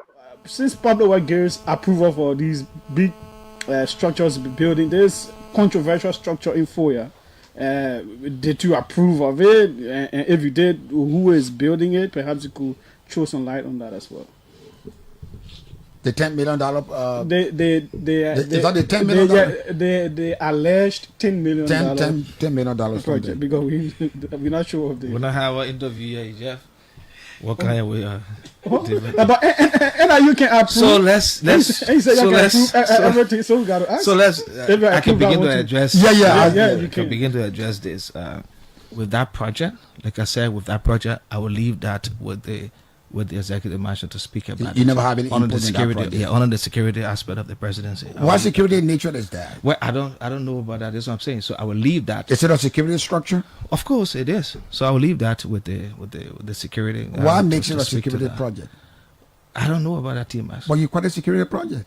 No, I said there's some security implications. So what is the security implication in that? I will leave that. Somebody wants to build a villa. I will leave that. I will leave that with the executive mansion to address. Too much. Just want to know. But did public works approve it? No, you say you didn't. Public a preliminary, of course, we saw it. We saw the You saw it and you approved it. Well, again, I would say I would not know what the details are in terms of the construction, building, and financing, all of that. I say let's refer to. You are knowledgeable, smart guy. Let's refer to the executive. Why were you approved for that with that structure? Dimas, I would say please refer to the executive management to answer that. Okay. Okay. Thank you very much. Guys, can we mute? Somebody got something playing in the back, please. Can we mute? Can we mute? Thank you. Guys, let's mute. Somebody got something playing in the back. I saw the message. Akaris, mute yourself, please. All right. So let's say this, seriously speaking, though. Uncle Sam, what happened? Look, it's It's a bomb shelter for a JMB that's been built. It's a nuclear shelter, has a lot of security implications. They went into the executive mansion situation room, and only a handful of people know the details of this. This is ridiculous. This is when book people say this is palpably idiotic, this is stupid. Look, own up to it. The reason why you don't want to own up to it is that people will immediately correlate that to the lies that you guys told about Joya for the Nakondo condos. And then you are building something in FOIA. It's not within the budget. Public Works know nothing about it. They're asking you to go to the executive mansion. What kind of foolishness is this, my people? Apparently, they haven't thought about it. Acosta said this was not about Gillespie trying to blame a dead man. A dead man, Gillespie alone cannot come with his own courage to say, I will spend $10 billion. The money is coming from somewhere. It's coming from the government budget. Somebody is writing checks on it. If the legislature was a strong legislature, there will be public hearings now on the matter. And the CMC, I will ask my political leader to demand public hearings on the building of this. What is this, a bomb shelter? Some military installation? What is a resort? We need to know, we as taxpayers, especially when the government of the Republic of Liberia is moving our GST from 10% now to 13%, okay? And they're spending $200 million that we're getting in windfall. They're spreading it all around. The public sector wage bill has been increased from $315 million to $329 million. And in the 2027, 2028 budget is going to $385, almost $400 million. We got to pressure. We'll come to the budget. Let's stick with this thing real quick. We'll come back to it. They're correlated. They're correlated. We got to move on. We on fast speed, Uncle Sam. Let's move on. They're spending our monies, and that there is no sense of transparency and accountability of where those monies are coming from and who authorized that. That is Ladies and gentlemen, you got to share the show. We are getting there. Buckle up, ball. It's getting interesting. I'm going to bring my brother Winfred Russell. Russell, Public Works said we saw the preliminary. He said preliminary design, right? This is a security project. It has security implication. We cannot speak to this. Are you kidding me, Mr. Russell? Well, you know, that's hogwash, Stanton. I mean, it's very unfortunate that a government that should have a lot of professional people around and have a pretty strong and robust communication apparatus is fumbling like this. You know, they should be able to address this. They should have been able to nip this in the bud a long time ago. You know, and just talk about it, be open and transparent with the people. You know, so all of this, shielding and hiding and ducking and doing all of this sort of stuff and shuffling, and obfuscating and all of that. I mean, it's not necessary. It makes the government look bad, and they shouldn't be doing that. Come out, be open, transparent, forthright, and answer the question. Just answer.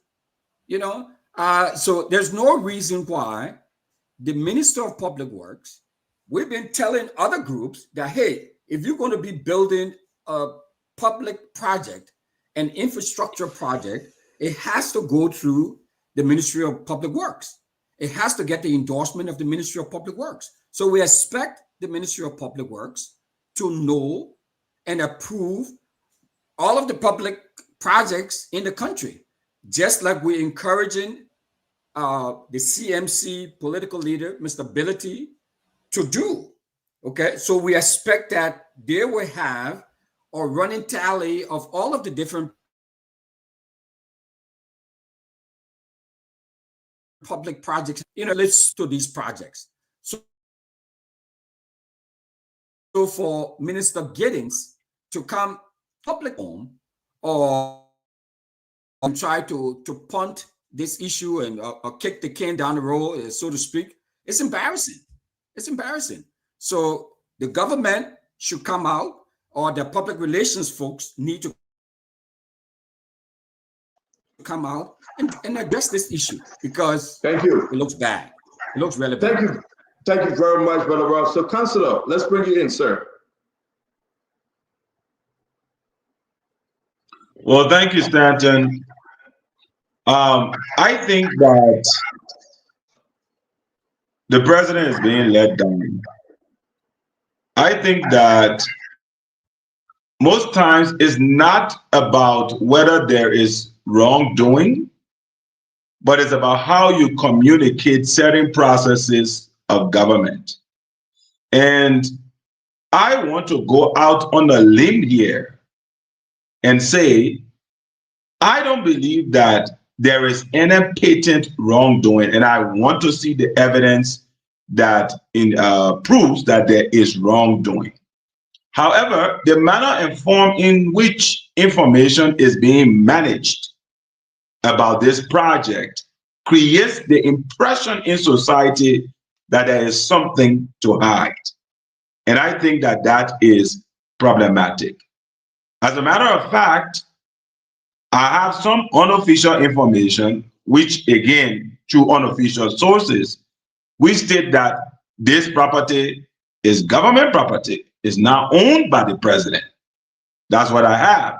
And I'm sure, Stanton, you may have come to that information as well. I'm also privy to information that says that this was something initiated during the Grigsby reign as a means of having accommodation for a presidential accommodation, not private presidential property. I have that information. But again, like I said, and to further buttress to some extent what Brother Russell said, when you have what is supposed to be a very sophisticated information machinery from within the presidency, the press secretary, the Ministry of Information, then you have the Ministry of Public Works, and we don't have a coherent narrative as yet, I think is a disservice to the president. Because the president himself cannot come to a press conference and start to field questions about this issue. Again, I'll end on this note. I want to believe that eventually when the real story is told, it will be vindicating of President Boycott, that there will be very clear narratives about why this property exists. I don't believe President Boycott went over there and took private money or stole money to build a presidential villa. Already people are saying it is worth 10 million. No one has done an assessment of the property. So we don't even know whether it is 300,000, 150,000, 500,000. People have already started ascribing value to the property. They say 10 million. And this is totally undocumented. And so I believe that very, very quickly, in fact, quite belatedly, but still very much necessary, the government needs to come out with a very coherent and truthful narrative about what is being constructed in FOIA, what is it for, and what is the financing related to it. But again, like I put out there, I have explicit confidence in the fidelity of the president, and I don't think there is any wrongdoing going on insofar as he is concerned. Thank you. Thank you very much. I will skip Fubi and go to Isaac. We have ministers, the press secretary, my sister Kula, the deputy minister of the executive mansion, Cooper Crack daughter. We have all of them giving different reasons. The brother said it's confident information he was sharing. Well, Kula said a government project. We heard her. She said it clearly, openly. But for the public work minister to confirm that he saw the preliminary design, people telling me Guinness just lied because Guinness were part of the building process. I'm getting information that Roland Guinness turned to be another bloody liar, like Gafwan. And now he said that security project, it has security implication. Man, come on now, I said, talk to me here, talk to me. So, Stanton, if you look in the budget, the asset recovery is allocated or expected 10 million revenue. I think the asset recovery should not be looking all around the place. They can go right to FOIA. There's a 10 million revenue that they can get. Asset recovery should not be looking everywhere, anywhere. Just go to FOIA. There's a 10 million building there you can get. So, my people of God, can someone try to convince me any reason why a government will not want to come with the true story, but they are waiting certain time in the future to bring the true story? Can people of God, can someone help me? My good friend and brother Kanye just spoke of the $18 million that World Bank gave the government. Happy. But there is some other money somewhere that the government said, no, the other good news, we're not talking right now. We'll wait for 2029, then we talk the good news. Okay, government, don't want to talk. That's why we are not stupid people. You have something you call the national budget. There where you do all of your things from. All of us have seen it. There's no money there for any bidding for you. Any multilateral partner or bilateral partner doing something in the country, it will be announced. It will be a public record. It won't be a society horse. How is it possible? One government, first the project was ECOWAS project, the same government. Then next, the OAU project, the same government. Then next, a military project, the same government. Then next, a presidential villa. My people, how much stupid can we be to know that this is just plain corruption? You don't need to be so dumb to see it. One government cannot even tell you the good thing they are doing for you. We have been talking about this over and over. Gideon's go today again. He said, you know what, a military project, it gets security implication. Is this when in the Bible, when they talk about some suspicious things that will be happening sometime in the future, is that one of the things the Bible are talking about? Something that exists that nobody's going to understand what it is. Not even those in the government. But we have asset recovery that wants to recover assets. Thank you, Isaac. Thank you. An asset that is so much vivid to be recovered. This government, and somebody said it, let me just end on it, truth being told, if we had a real legislature, we should be having investigation in my mind that may likely lead to impeachment, because that is the height of corruption. It is a height of slap in the face of transparency and accountability. And this is an insult to the men and women of Liberia who barely have $2 a day to eat. Thank you very much, Isaac. Let me bring you in, Fubi. Fubi, this is troubling. This is troubling. This is troubling. Nobody can speak to this issue. Nobody knows that they're putting it on the dead man because he can talk.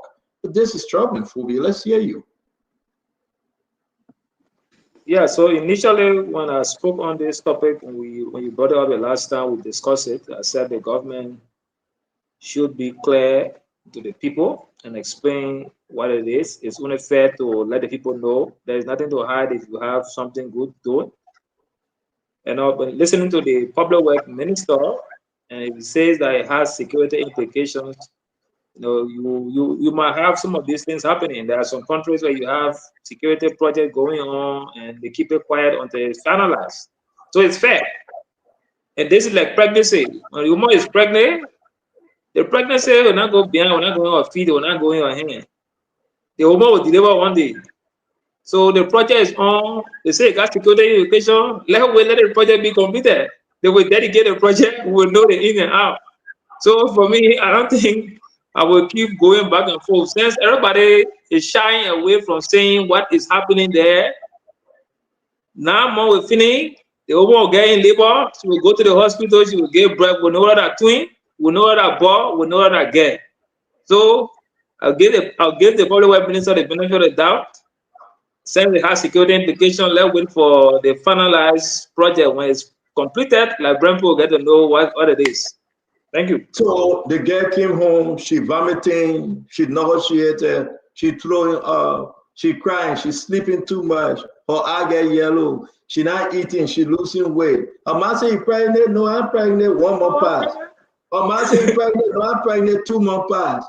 Her man say, but that thing I see here, you're not going to school again, or you get tired, or that you pregnant for colon grade? No, I don't even know colon grade, or that mean, I'm pregnant. Oh. Now what can you born baby? Where the baby come from? That's why you want to go to that bring people. Yeah. But ladies and gentlemen, this is complete. Listen, you got 4 ministers and more. They can tell the story. Are they 4? You got the chief of staff, Stikwa. You have Roland Guinness now, Daniel Sano, Kula Fufana, and that of this other guy, Kupokra daughter. 5 of them. They can't tell no story in the state. Let me ask you, Emmanuel, what's going on? Why they not? I mean, what's so? What are they hiding? What are they hiding, Emmanuel? Well, I wish I was that smart to know what they're hiding, but one thing I know for sure is that, you know, when I live in Nigeria, most of the governors had a budget called security votes. That budget, nobody audited that budget. Nobody could ask questions about security vote budget. But today, the public works minister made a serious mistake because we know about this. So he want to put it to security that lie. That one would not hold. We know that $10 million was spent on that project already. So the bare fact that the Minister of State for Presidential Affairs, that the wonderful minister who said he had no idea on our oath, and we have the public works minister flip-flopping on it. First of all, trying to get a journalist to sidetrack that question, that he didn't want them to bring it out in an interview, showed that there is something fishy and sinister going on here. Besides that, I think there was a report that there are EPS officer guarding that villa. So if we have EPS officer guarding that villa, it means that directive had come from the executive mansion for those guys to be up there. So someone knows what is happening, but they are being very, very economical with the truth. And that is serious. It's extremely serious. That villa is close to the border with Guinea. It's in a territory that we should be highly security conscious about. It's very close to where our president will go for his vacation, or he go out there in FOIA. So someone should start giving you an answer. And I definitely agree with the panelist that says that, I think it's ASIC, says that the House of Representatives or the Senate should be having a public hearing, because we cannot have a building that costing $10 million very close to in our president's hometown, and nobody on earth have an idea how that building appear in that place. It's very serious. So I hope our member of the legislature will take this serious and start to have hearing about it. Because, I mean, a building just started to appear in the middle of the night with EPS officer guarding it. Nobody in the government have an idea. People are crisscrossing, giving us different information. That is something serious, and it should be investigated so someone can start giving us answers. I know someone said the president will not take it at a press conference. No, definitely, that would be question number one. If the president have a press conference today, I believe that will be question number one for the journalists, because somebody should give us answers to this. And it should be scary to every one of us that a massive structure is in that part of the country, and none of us have an idea about how it got there. Again, I want to say, Emmanuel, thank you very much. I do believe that the government is intentionally lying. We can butter it. We can put cream on it. I love my mayo. We can put banners on it. The government is intentionally lying. And for our brothers, oh, I don't think President Obama, I know about this. President Obama is fully informed. Who actually undertaking the project? Who they get $10 million to? The President Obama's nephew. So the man that nephew, Moba, that nephew to the president, you telling us they'll offer you a $10 million project money, and you tell the president didn't know. The people like Mumu, Congress, you are working at defense ministry. You want to tell me things that you supposed to know, you don't know, but they just bypass you. Has the guy boy and say, Lee Conagray, don't let Conagray know they want you. Let's go to the other person. The man own nephew that we got on paper, on picture, on video at the executive mansion in a cabinet meeting. Can you tell us the president know about that project? It been 6 months we've been talking about the thing. The president know about it yet. Hey, Conagray. Talk to me. Welcome to the show, Chief. Stanton, J. Harris could not have hidden anything from me because what's in my stomach remains there. That all makes me a security person. In all fairness, there's classification in democracy as well. Certain things are classified. Accept that and move on. This is not one of those irresponsible government that lollipop everything that they're supposed to be insidious, and then they start bringing everybody running their mouth. That's why it's so vexing, because people just can't get over this. They don't believe that kind of culture should exist. Yesterday, I heard somebody questioning that the budget of NSA, is up in the midst of the United States deploying forces in the region. People are not able to see that the NSA does not only exist for the Republic of Liberia, it's a regional instrument. People can't even use their mind to say, well, probably this is where, they surcharge in the budget. Liberia don't have that kind of money. Or you don't need to know exactly the kind of operation NSA undertakes within our democracy. Everybody want to hear morning gossip. God, we're a gossip-driven society. Yes, that project. When one security school I went to, one of the guys who were facilitating, he said, I could be you and you don't know. Up to today, all of us in that class ponder over that statement. I could be you and you don't even know. There's possibility that this could be something that the president should know. He doesn't even know. That's what security is all about. My brother, we'll nurture that kind of society that not everything that happens in government backyard, everybody should know and be talking about it. This one, it will remain that way and will stick. People will learn that culture too. Classify that information. So if you are saying that I could be you and you don't know, and you're making this argument, you have Cooper Crab daughter, Colonel Crab, coming up and saying for the government. You didn't tell her to stop speaking. You have Daniel Sano, Ikimba, he said for Mana River Union. You didn't tell him to stop speaking. You have Press Secretary Kuda Fofana and said, no, this is not for Joseph Boakai, that the government people paying for it. You didn't tell Kuda Fofana to stop speaking. But you're telling me I could be, no, let me finish now. Let me finish. These are people, you are not in the executive mansion. But you are not in the executive mansion, though. You don't know, right? They are informed, right? Let me give you the story, Colonel Gray. And let's be fair. President Boakai is fully informed. President Boakai screamed at, what's the guy name? The late Grisby on this project. If you telling the Liberian people that they build this thing in the backyard of President Boakai Foya and he doesn't know about it, it means the president is not in charge. But I'm going to leave you right there and I'm going to move on because we got to go. It's 5:38. It is concerning. I hope the government people not listen to you because you just condemned the entire government. Akaris Gray, let's hear you. No, it's shameful, man. Look, that's the president Basilica that is being constructed in Foya. We got to stop this hypocrisy. Very dangerous. You take the Liberian people money, you go and build somewhere, then you say security. Listen to Gideons today. He was so embarrassed. A guy who should qualify a construction work. At any point in time, you're only being ability here about construction work. But the other one time he would say, oh, that security project. Team are asking security project. He said, has security implication. Okay, only the mansion can speak on it. Who the spokesperson for the mansion? Kuda Fofana. Who the spokesperson for the government? The Ministry of Information. They spoke on the subject matter.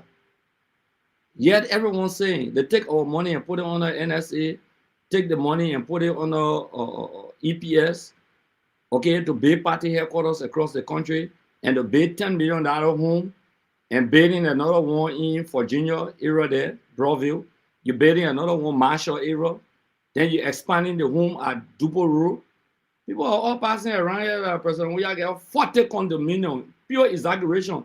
But the other president about that condominium, the basilicas, presidential basilicas in the forest, in the jungle, as if to say that some kind of nuclear weapon, they come and blast Liberia, so we got to take the president in the nuclear protected area. That's what it seems to be. And people want to sugarcoat there, oh, you know, security issue, and you can't talk about it, you know this, that. What kind of security issue? Who running behind President Boyka here for him to go buy $1.1 million bulletproof vehicle? Who want to him? Nobody. Nobody running behind anybody in the country to can't kill them. Okay, let's be real with ourselves. Nobody running behind President Boyka. So you go, you build one area in the jungle down there. I hate to say that some castle you building after your presidency to go in it. That nuclear weapon they will put on it, you will survive. No, let's be serious, man. Sometimes I don't really want to talk about this, to be frank with you, because it's embarrassing. Anybody who defends Thank you very much. Let's go. We are getting gradually, we are moving towards the budget. This is embarrassing. Kev, welcome to the show. Let's hear you quickly. Stanton, thank you. Let me say hi to everybody. Liberia is on the crossroad. I listened to the retired Colonel Remy Gray. He said, you could be who or whatever he said, and the president may not know. But let me ask a question. Who the national security report to, national security advisor? Who they report to? So how can the national security know about some projects, or that project is under national security? You know, and Sam Jackson, you get an idea in this era. Who you report to? Not to the president? How can the president of the whole republic don't know anything about it and subject matter of the national security? How can the president don't know? So who in charge? Liberia is on the crossroad. We're looking at the EPS guiding a place.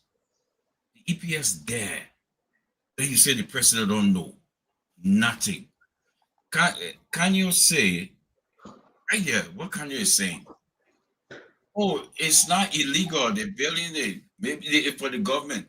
Then we ask the question: what budget line in the 2025 budget or 2024 budget? What budget line can you show us that money coming from? That 10 million. So the president just building place. Then we ask and we wonder why the NPA is not contributing to the budget. There you go. That's where the money is spending.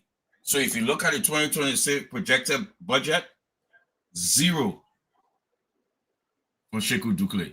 So if you're looking for that money, going for ya. Thank you very much, Kev. Let me say this to all of you. I want to say thank you again for taking this ride with us. It's always good to have you. It's always good to have you in our studio by way of your computer, your radio station, and everything. Thank God we have the Voices of Liberia on the Sekou Sharif relaying all of our program. We send a shout out to Sekou and his team. We want to say you can find us on Fabric, on Super, yes indeed, on Spoon FM.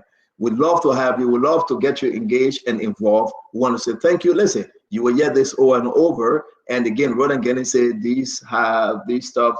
It's a security project. It has security implication. He saw the preliminary design. All the guys, then they are covering up. Then we're going to ask Kofi Woods, National Security Advisor. Did you inform the president of this project? Then we're going to go ahead and ask the Chief of Staff, Sam Steve Kwai, what you know about the project. He said, my people are doing nothing. Then we go to Kula Fofana. Jeremy Pierre is running away from every question because he doesn't want to be a listen. Somebody should be prosecuted if a next government come in. They should chase somebody and jail them. Because this is criminal in nature. We got to stop playing this little game. Is the president informed? Hell yeah, Joseph Boakai know about the project. Ain't nobody gonna be. Listen, why people so afraid to tell the president say you're wrong? Don't never be afraid to tell your president he's wrong. Once you can tell the president you did a good job, thank you. Tell the president you're wrong if the president wrong. Joseph Yema Boakai Sr., President of the Republic of Liberia, His Excellency, Dr. Ambassador Boakai, he knows about the project. He's fully informed. But they choose not to speak because they got no explanation. If you answer one question, Fubi, they will go to the next question. Yeah, we know about the project. What's the bidding paper on the PPCC? Was it single sold? Who you get the project to your nephew? What your nephew need? How much you get your nephew? The people won't run away, but they can't run away. This is Unity Party Uno Joey Forte Condominium. Your Mercedes is happy. They were trying to find reason of Fubi to cover up for $10 million, $10 million to cover up. Now, here's the issue, and we'll learn on this one. Emmanuel, what are that $1? What are that 10 billion? The government not talking, the people go with 10 billion. What are that $1 for the project? What are that 10 million? The government refused to tell the Liberian people, so the Liberian people would buy into the 10 million, and it's true, it's 10 million. That they can show us document and tell us otherwise, that 10 million project. Joseph Boakai got an answer for it. The Liberian people would demand answer from President Boakai, not Roden Giddings. They would demand answer from President Boakai, not Kula Fofana. President Boakai must speak to this $10 million project, not Sam Stikwa, the chief of staff. The president have to speak to it, not Daniel Sano, not Jeremy Pierre. The president is in his county. It's in his backyard. He got to be clean with the Liberian people. You know about the project, Mr. President? Did you get a project to your nephew, Mr. President? He got to answer. Whether he answer now or you will answer after he leaves power, we will stay asking. What's they asking? Yeah, ladies and gentlemen, welcome to the show. Make progress. Let's move on. I mean, we know this other story been around. We get into this budget thing. We know that this other story been around, right? Yes, it's important though. We saw that a senator, I think Edwin Snow, raised this issue out today. And the union at LBS, they saying Fagon took casino to LBS. Any one of you guys heard this story? It's kind of new to me though. Fubi, yeah, you heard it before? Uncle Sam, I'll come to you. Let me ask the UP supporter there. Kanye, you heard this story? Fagon took casino to LBS, the LBS director, Union Fagon. Nelson, can you give me her picture, please? Come, somebody give me Fagon picture. I don't have it. Nelson, can you give me Fagon picture? Fubi, did you hear the story that Fagon took, you opened a casino at LBS? No, I didn't hear it. Okay, Kanye, you heard the story too? Now I watched it talking about this, but again, I haven't seen it and I haven't seen any evidence of it. But it would be good to share what you have. What do you think? I have something every day. You ask for staff to the representative. You all put it on. Well, you're the one with the school network and all of the reporters that go all around and the CIA connection. So you should have the information. Uncle Sam, let's hear you though. And I really want to thank God we got Kanye here, right? Whether it's legal. So let's get into it. We woke up this morning. Folks at LBS, they are mad. Snow discussing on the floor that the company is Blue Star 590 Library from Ghana. That's the company, that the library company. Fagon single-handedly went into an agreement with them and they opened a casino. And the pictures, it's all in the chat room now. There's a casino at LBS. I called Fagon, maybe he's sick, he didn't answer, but that's a picture right there. Fagon opened a whole casino at LBS.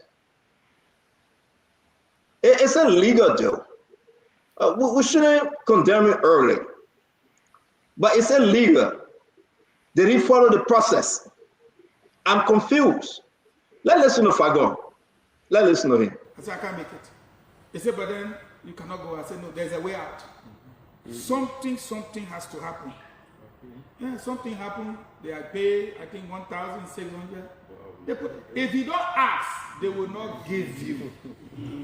That's why my father said, if you go to Zimbabwe, you see the lady standing, you don't ask, you will not get it. Have to ask. They will either tell you yes or no. Yeah. But not in Liberia, we have to ask. No, in Liberia you have to ask because they have some law for rape. Oh, okay.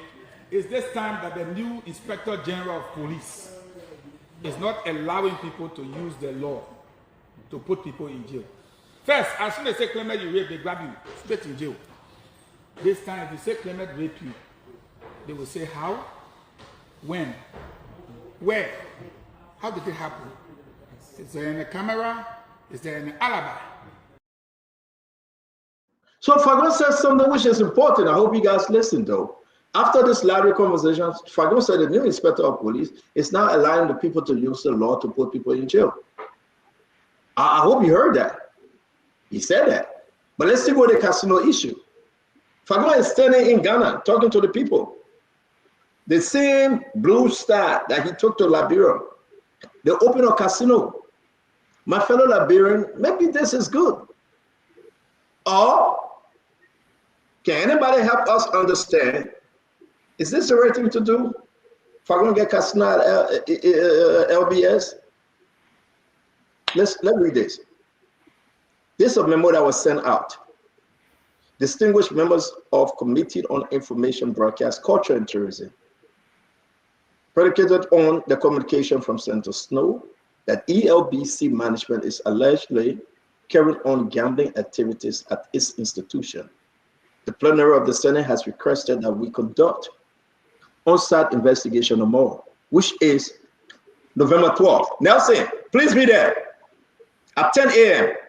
Thanks, Senator Koga. Uncle Sam, what say you? Before I talk about that, I just need 10 seconds to say this thing about the thing in FOIA. If it's for Joseph Boakai, we will know. So he leave the presidency, whether he retire there. Uncle Sam, clear your throat. Clear your throat, Uncle Sam. You send it by. Cough smart. Do clear your throat. Yeah. Sorry. Yeah, you better than. Okay, so you who will live long, I may not be around. But when Joseph Boakai leave the presidency, either for the government Liberia, he will turn it over to the and the new president will be going to FOIA to spend vacation there. If he takes it for himself, then we will ask him where you got the money from to build it because he say you were living alone. Thank you very much. Let's get back to the Fagon issue. What say you? The memo went out there. I will use my time as I want to use it. Uncle Sam, we're on the topic, not as you want. Then we'll come back to you. We got to talk about the casino thing. What you say about the casino thing, Uncle Sam? So somebody I trust texted me about the casino business, and I put in the chat room somebody that I trust, a high-level individual. Look, I don't know what is going on, but all the mob that using Fangonga, he has to come up publicly and explain this thing, because if it is true that he has a Ghanaian or a Nigerian casino on LBS property, government-owned land, that is troubling. That is very troubling, extremely troubling. I'm glad they're having a hearing tomorrow, and I don't know where these young people have come up with all these ideas to enrich themselves. They're not worried about their future, how it's going to play out. I'm so sad. But Fagon, you need to come and explain to Liberian people whether you put Nigerian or Ghanaian casino on LBS land. That is extremely important. Thank you. What's happening here? I mean, is the government so broke now we're hustling from all over? What's going on? It doesn't make sense to me, you know, someone who has an understanding of media operations and all of that. I mean, it doesn't make any sense whatsoever why the Liberia Broadcasting System will be putting a casino within its complex. So someone needs to help this make sense to me, because it doesn't make for what purpose? I mean, why would he be doing this? I mean, there are so many other creative ways to raise money than building or setting up a casino in this communication infrastructure, that system. So it still hasn't made any sense to me. I heard about it. I've reached out to try to get more information about it, and I've not been able to get anything tangible or substantial about why that may be the case. So, I mean, it doesn't make sense to me at all, Stanton. Thank you very much. I'm going to go to Councillor Bala. Yes, Stanton. Well, again, we always like to avoid what I call the catfishing and deal with the issue on the substantive. And that is what I'm going to do in this situation. I'm going to avoid the whole conversation of saying that because it is government, therefore it is bad. And because it is not government, therefore it is good. I would like to deal with this issue on the merits and on the basis of the law. Can a public entity sublease a portion of its property? That is the legal question. There may also be a moral question. That moral question can be answered morally, because the question of betting, etc., can be approached from a moral standpoint. But if we're asking a legal question, then there are several things to put on the table. Number one, it is possible and legally acceptable for a public entity to sublease a portion of its property. The law provides for that, provided that certain grounds are met. What are those grounds? For example, if a board exercises authority over that entity, the board of the entity must approve. If they are entering into a lease that ought to be competitive, PPCC must pass on it. The Ministry of Finance also have a role to play in review, because revenues generated must go to the consolidated coffers of the government.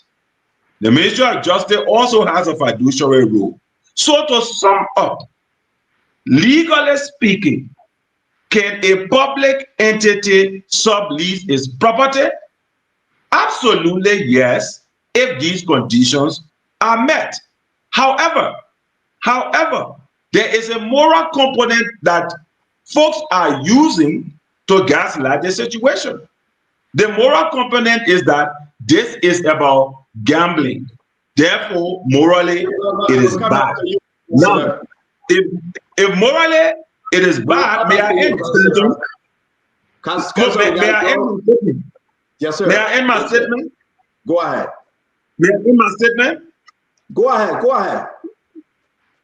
As I indicated, and I've answered that question per law, not by sentiment, not by opposition government issue, but by what the law says. An entity of government can sublease provided it meets the legal requirements. And that's what the law says. We can talk about the moral aspect of gambling. That's a separate conversation. And I'll rest on that matter. Thank you. So real quick, before I bring Asa and Grader in, right? Real quick, can you point to the legal doctrine that may support this? Have you seen it before? Absolutely. I've just itemized them for you. Number one, the governance of the entity. If there's a board that exercises oversight, normally the board is what passes on capital property. My question, sir, have you seen a gambling entity in any one of those ministries, a gambling institution, a gambling place in any one of the finance ministry, LTA? Have you seen it before? Anywhere on the planet. No, but look, let me respond to a question. I was asked a question. Let me respond to the question. I was asked a question. Let me respond. Don't interrupt me. There are 5 of you here to counter every single thing I say. So, in fact, I should be given the opportunity to respond 5 times so that 5 of you can respond to what I say. I was asked a question. Let me respond. All right. I think that question is grossly unfair, CEO, because the issue at bar here is not whether you have seen a gambling entity on public land, because government property may not necessarily be situated where the ministries are. What if the Ministry of Finance are land in Pinsville? It is still government property, and it decides to sublet that land to a gambling entity.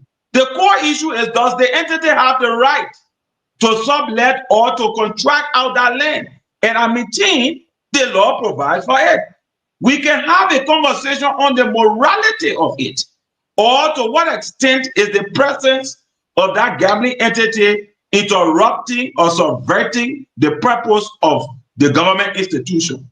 I think we can have a conversation, but for us to have that conversation, it must be supported by the facts. Is this gambling entity at LBS impeding the function of LBS? Is it within the fence such that is diverting attention for the function of LBS? Where exactly is this property that LBS has subcontracted to this particular gambling outfit? We need to ask those questions. But because when somebody says gambling, normally there's a moral component that is raised, automatically people are all up in arms. And then the situation becomes exploited for obviously political reasons. So before we cast aspersions, all autonomous agencies or so that exercise control, they got the right to serve you. Thank you very much, guys. We got to go real quick, Uncle Sam. We got to bring in the rest of the guys. Okay, Counselor, I'm not a lawyer, even though I have 3 lawyer daughters and I'm married to a lawyer, but I beg you, please educate me. The land, the way LBS is sitting, who owns that land? That's an interesting question. I will presume that it is government land. Don't presume. Don't presume. You must say. Uncle Sam, make your point. We cannot do the back and forth. The others got to speak. Presume. You cannot. You must say definitively who owns the land by law. By law, who owns the land? We'll have to meet you, Kanye. I want Uncle Sam to speak because we got to move on. Uncle Sam, make your point. I'm asking Kanye, the land that LBS sits on, who is the owner of that land? Government of Liberia or LBS? Okay, Uncle Sam, Kanye will answer when we get back to him. We got to go to Isaac. Isaac, let's talk about the issue. Isaac. Now we understand that it's a gambling center. Well, I know that Falcon was on tape the last time complaining of not getting money to run his station, but I didn't know things have gone so bad that you would turn the entire place to a gambling site. I thought LBS should be focused on letting the people know what is going on in the country, but now it does seem you go to LBS, you play gamble too. I think it's a disgrace, and we shouldn't be bringing our public entities to such ridicule. Imagine if you were to have a country where everywhere you pass, you see people throwing Ludo dart, people playing. Like, what kind of a country is that? And I think this is one of the places where the lawmakers have taken the right step to investigate exactly what's going on. And I would like to say, if it is certain that people playing gamble at LBS and they have Fagon and his people taking money from there, that will be the real definition of what they call money laundering. Recently, they were talking about somebody deposit money, they take that here. You do an illegal thing, you take money from there, you put it in your account just to conceal where it came from. If we had a real government that meant to actually fight crime, meant to fight corruption, these are the real things they will be going after. Unfortunately, we just have the government that wants to go after you once you don't support them. How come we've come to a place, LBS been existing for how many years now? For many, many years. How come 2025 LBS not turned to a gambling site? How come? Have things gone so bad that there is no money to run the place now, that the only thing you think you want to do is to tell people to bring Ludo Dash to the people be playing gamble, where the children are supposed to be doing news and things? And you know the thing about leadership and power, if you are the head involved into these things, a lot of the other little guys tend to follow simply because they want to be in good rapport with you. But if you were to go down in their mind to find out what they think about it, you would know that they don't appreciate it. The very professional men and women at LBS were not like such a thing. But this is where we are now. Everything in the country is taking a different trend. Who have ever thought any day that LBS of all will be a place where people go and play gamble? Who have thought that? Well, if you want to see people playing gamble, go to LBS now. You will see people all around the place throwing little dart, throwing this. What kind of a thing is that?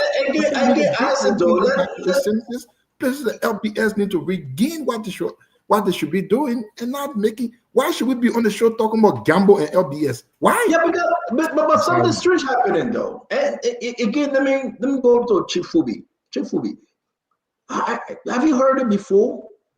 Maybe I haven't. Can this happen? Why is it happening? Who authorized Fagon? Who is the board chair? Is that Jeremy Pierre? Did Jeremy Pierre sign up on the document and say bring gambling people in LBS compound? Who gave Fagon the lesson? It's under the office of the vice president, Jeremiah Kwankum, right? The library, the gambling lesson. What's going on? Is that place so drained that President Boubacar okayed this thing, that Fagon can operate a gambling center, another casino that, you know, people after government can go over there and drink? Because it's like a bar. It's like a bar. People going to drink. The next day will be a go-go bar. They will have a pole, and the women will be stripping over there. Because Fagon said the place will never be the same, and he was kissing somebody. And Fagon is my brother, but seriously, this is not too far from a strip joint. And you can ask Winfred Russell, he's always going to the strip joint. He knows that place very well. This is not too far from a strip joint. You know that. The way the people go and strip, and you understand that. And you cannot. You see Winfred shaking his head. I don't know whether he hear me, but he's saying, yeah, he agree with me. This is not too far, Fubi. The next thing we'll see with naked women all over LBS saying that they go, you know, to gamble, and this is wrong. I don't know, Fubi. Talk to me. Talk to me. It's like you are picking in my mind. LBS will never be the same again. And definitely it's not going to be the same again. So, but on a serious note, you know, there was a good question asked, and who authorized Fagon to lease the place out for gambling? Where did he get the authority from? Who all did he speak to? Did he speak to the board? Did the board give an express opinion and approval? Did he share the information with his colleagues, other directors that are under him in management meeting to say, look, this is the direction, and they all consented? Those are questions that Fagon needs to answer. And it's sad that, and then the guys are supposed to start operation on Thursday officially, and without the express approval of those that should have given the approval, and without the consent and view of his own management team. So this is something that, you know, you can have, the entity can have the authority to lease or sublease, like Kanye was saying, but it's not to the discretion of the director general to decide that. You have a board that govern the entity. You have a management team that you also work with. All of these people should be in the know, and you have to give their approval so that you are fully covered. So you don't even do some of these things. You know, so this is something that he needs to clear up. And I think he said he ordered the country for a while on sick leave. Probably he doesn't have an answer to this, and I think he needs to come back before the guys reopen. The guys officially open on Thursday. And it's good that the Senate has decided to launch an investigation to go there formally to see, and then they'll be using the theater. And that's something I don't think is in the right direction for the country, you know, to have the DG deciding on what to do at his own will, his own volition. Thank you.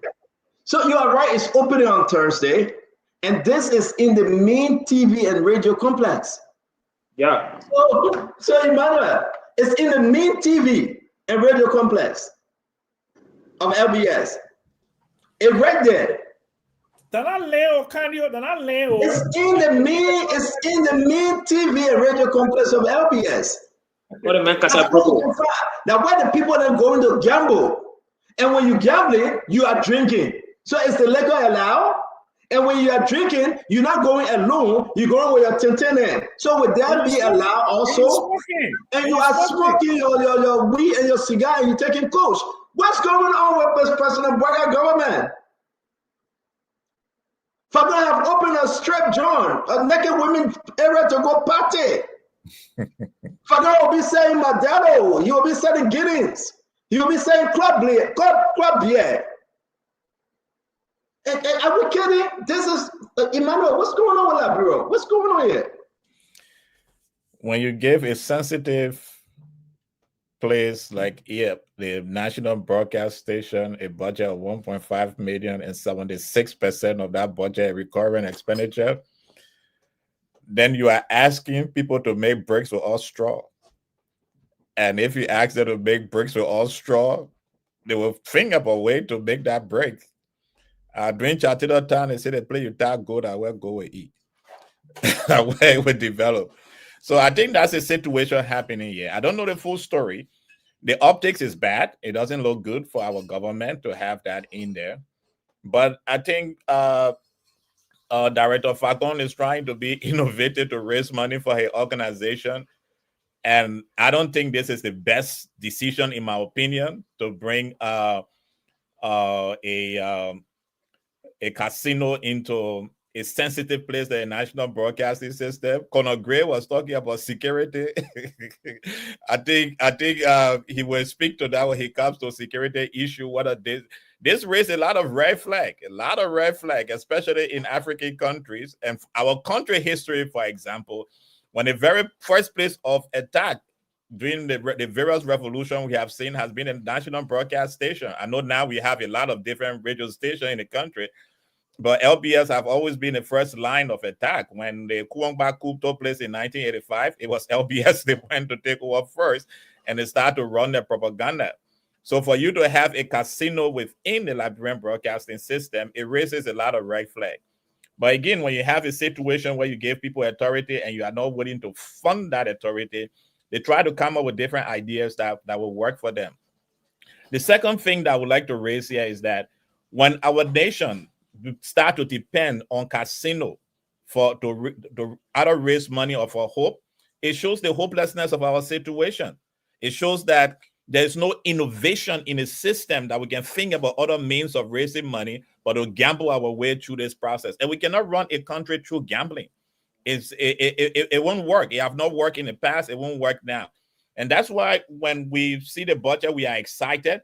But when you see institutions struggling and bringing out ideas that are close to non-productive, it now speaks to this budget and tells us that there is not much innovation in this budget. And again, as my political leader, Mr. Cummings, would say, is that we need innovation. We need a lot of thoughts. We need a lot of ideas to raise our money internally and to be able to move our country to where it should be.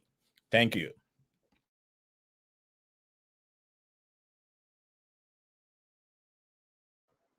Thank you very much, my friend. Let me bring in my brother, Akaris Gray. Akaris, what's going on with your friend, brother Fagon? LBS will never be. Was he authorized to do this still? Is Jeremy Pierre, who is on the board as chair for LBS, did they authorize him to do this? But LBS will never be the same. It speaks volume when the director himself says that LBS will never be the same. No, Stano, it's not easy to get $1.2 billion budget or $1.1 billion budget. You got to look everywhere. GST going out to 13%. The GST, 13%. LBS got to find money. So Fagon now has opened a theater in violation of the code of conduct, where they will be selling liquor, broad day, and cigar and other things in a government entity. The code of conduct does not permit the sale of alcohol during work hours. It's a clear-cut violation. So selling alcohol, they're drinking, having cigar and merrymaking is a violation. No agreement, no contract with any entity can allow you to do that. It's a violation of the code of conduct. Like you said, I saw some pictures. I mean, I don't want to say it, and I will not say it. But indecency is being portrayed to the maximum. It's good that the councilor talk about the issue of morals. We don't want our kids who will go there for internship to be seeing those kind of things. Because you know the Christmas season coming around, a lot of kids go there for internship. The theater that the government boasted of, that they have faced, is the best. We use this for the purpose of the station, that where the people can go and be merry making and smoking and drinking. They will burn that theater down with cigar. It's very dangerous. There's no argument about that. If revenue has been generated, is the LRA informed about that? Does the LRA have a seat or some table there to collect the necessary revenue? Where is it deposited? If LBS is a revenue generation arm of government, are they captured in the budget? These are technical questions. These are legal issues that we're raising, like the council raised legal issues. These are technical legal issues that we are raising, but what does it say about the rescue government? Everywhere, even land ministries and agencies that are not revenue generation arm are generating revenue now to maintain their institutions. Budget are just number. Somebody can put $1.2 billion and they may not even get 800 million. But the fact of the matter here is that, my man, you all know Eugene Fagon, the man left balling. Maybe the major to it. I also that one group they call Blue Star, 590. You know that no more time gambling, lottery, casino, and all of those things. They say that Blue Star running in there's a group called Blue Star that been in the business for some time, very long time. Okay, so they're doing lottery there, they're doing a casino there, everything you think about. So I mean, everything chakla now in the country, everything just poor. Everything just poor. The guys don't know their function, they pretend that why the board call them multi-bands. Thank you. Pure multi-bands. Yeah. Thank you very much. Kev, let's hear you on this conversation. Fagon is your brother. But this is horrible. Yeah, the whole world know that Fagon, he's my brother, and but what I can say, clearly, Fagon will never take that luxury place without the consent of the vice president and the president. They know. That I know for sure.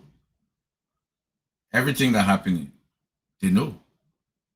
Fagon will tell them. They know everything that happened at LBS. So no way that Jeremiah Kuhn and President Boakai don't know. So they're aware of that gambling and stuff that at LBS. He will never do it without telling them. So they know. They sanction it. This is where our country heading to. So they know. That's why I will stop for now. They know. The president and the vice president. Okay, thank you. Conor Gray, let's hear you. What you think going on here, Conor Gray? You know, Stanton, Fagon made it clear that LBS will never be the same, and it has never been the same since he got there. LBS is one of the most viable arms of this government. In fact, it's more functional than the Ministry of Information, where they have Marcos and all that stuff coming from. Fagon has really transformed that place. You know, the United States, when it was moving to legal marijuana, all the moralists in the world started juggling. Today, that's one of the most viable sectors in terms of revenue generation. People say people do this stuff, they hide. Why not open it? Society is moving forward. You talk about, Liberia has a lottery system that was founded, by law. An act of legislator created a national lottery. It could be an arm of that. Look, when I went to the University of Liberia, that government entity, they subleased certain area where we used to call Student Center. Everything went there. We used to go play gamble. We used to go there and drink alcohol. We're students.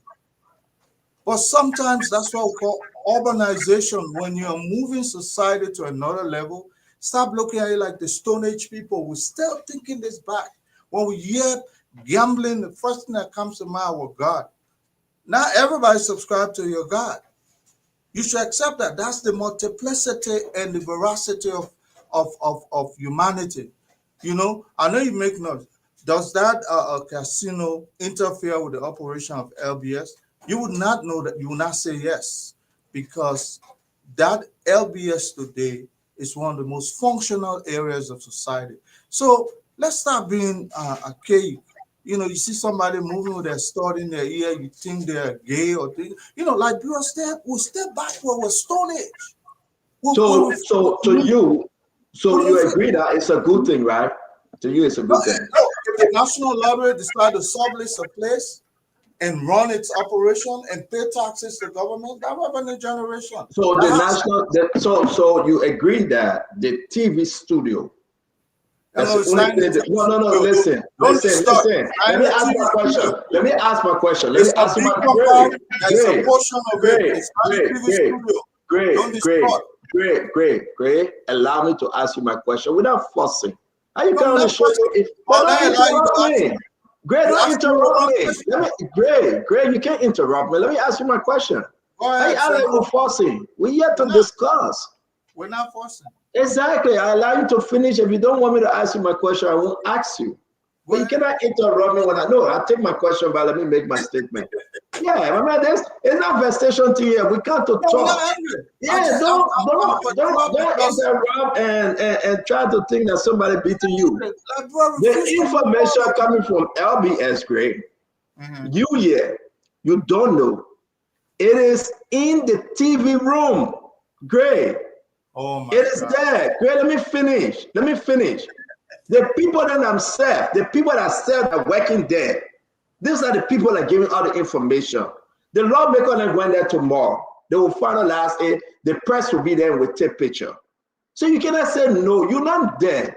When we get the information, they are first-hand information. We just don't jump on and say it. So out of the blue, you say no, but you're not there getting any information. But because it's not possible for you to run a TV operation. Great. The honorable Colonel Gray, let me make my point. Let me say this. I just inquired, and maybe Jeremy Pierre, the information minister, will speak to this, Emmanuel. They say he didn't know. He got no clue. If anybody knows Jeremy Pierre, please reach out to him. I said, Jeremy Pierre didn't know. If I go and tell it, we got the company Blue Star 590. Yeah.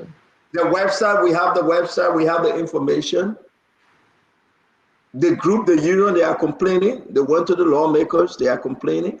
They complained to Jeremy Pierre, he said he didn't know.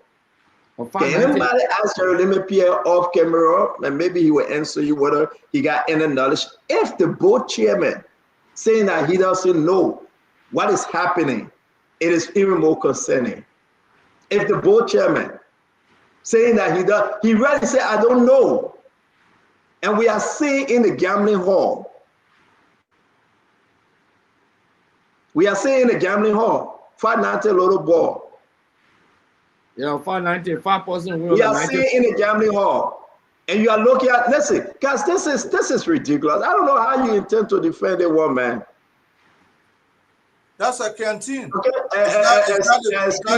excuse me, Brother Gray. Excuse me. Brother Gray, please don't interrupt me. Not to your own. Let me tell my own. I'm begging you, sir. Please. I know you will fight, but hold on 1 minute. My fellow Liberian, anybody have seen this before? That we bring casino to the ministry. Maybe they're going to take it to final ministry. They will take it to the Capitol building. They will take it to the police station. Have you seen this before? When you say maybe, there are 3 of them.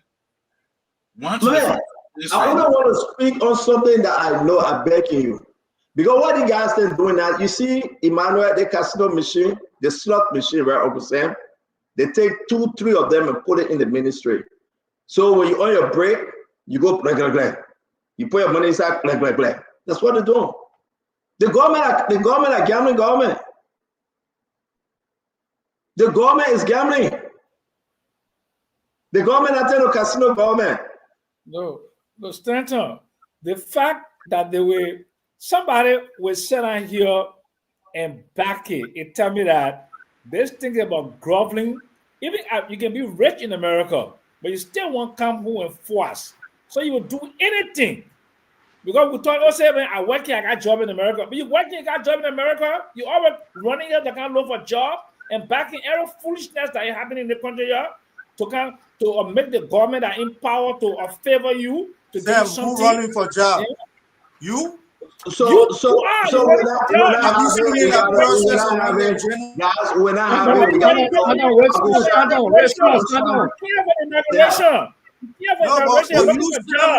you are the one running for job. You always running for job.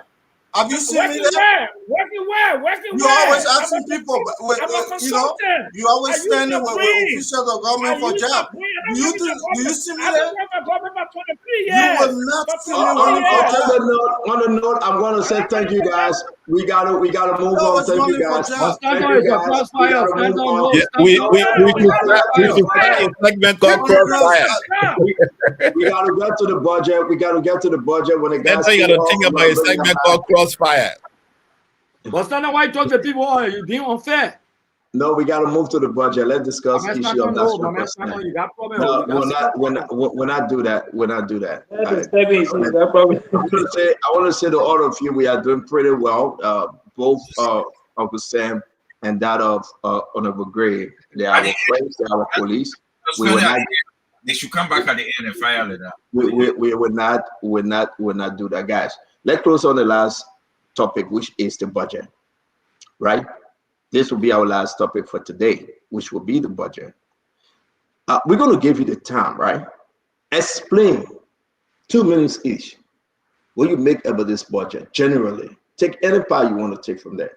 And then we engage each other to ask questions. There's a lot to discuss. Sorry, we cannot get to them all. We got to leave 7 p.m. today.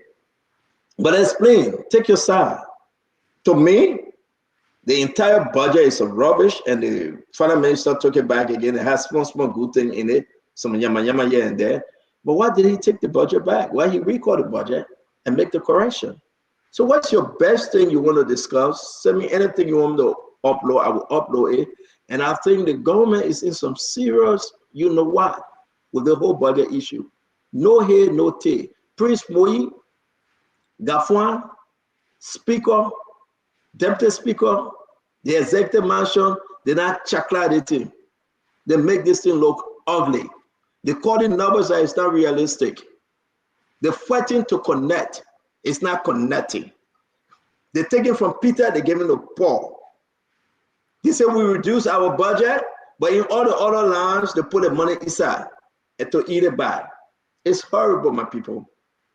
Let's give it the best of our time. Musa Belete spoke about this budget issue today. I know Musa Belete supported a signed contract with him for 4 years. Uncle Sam Jackson, a consultant now to Musa Belete. I don't know whether you have joined CMC. Uncle Sam, you take the first shot. Generally, what you make about this budget? What are your concerns? Okay, great. Okay, first of all, this is a fictitious budget. Fictitious for the following reasons. They're based on $228 million. Uncle Sam, I'm begging you, Uncle Sam, sorry to interrupt you. I'm going to go ahead. I'll be back by God's grace. Winfred Russell, if you can you take over the show? Are you with us, Winfred? All right. Mr. Russell is lost in May-Air. We'll let Emmanuel do us the honor to take over the show. Emmanuel, please take over the show and everybody will speak accordingly. You know how to do it. Please do. Please take over the show. I know it's the first time, but try your best and do it. The guys will help you. Are we ending at 7 o'clock? 7 o'clock. 7 o'clock, everybody will start closing. We are on the budget, the last topic. Okay. I got to go to Bible study to pray for you guys. And I hope you can bear with me, right? But it was a good show from my end, and I appreciate it all. Thanks. Okay. Yeah, I got some breaking news. Yeah, I came by. What's the breaking news? I want breaking news. I got some breaking news relative to that's why I was silent. Russell, talk to me in the back. Okay. Then compare a quick note and let Emmanuel control the show. Go ahead, Eman. Okay, Uncle Sam, you can continue. No, I said this is a fictitious budget. A political leader called this a show-eating budget. It's a show-eating budget because the government of Liberia, the Unity Party people, wanted to be the first to reach this budget to $1 billion. So we don't know what they're doing with Mittal Steel, right? But they're taking a corporate generosity of $200 million. We don't know whether they're mortgaging, what is going, but $200 million. And a corporate entity does not go ahead and sink money into a project without what? Looking for returns. Then number two, they got some contingency there, $10 million for asset recovery. Not one case of asset recovery has been adjudicated, but they're putting $10 million there for asset recovery. And then another $18 million in that budget from the Liberian Petroleum Refinery Regulatory Authority on contingent signing bonuses from Orento and what the plan is in Total.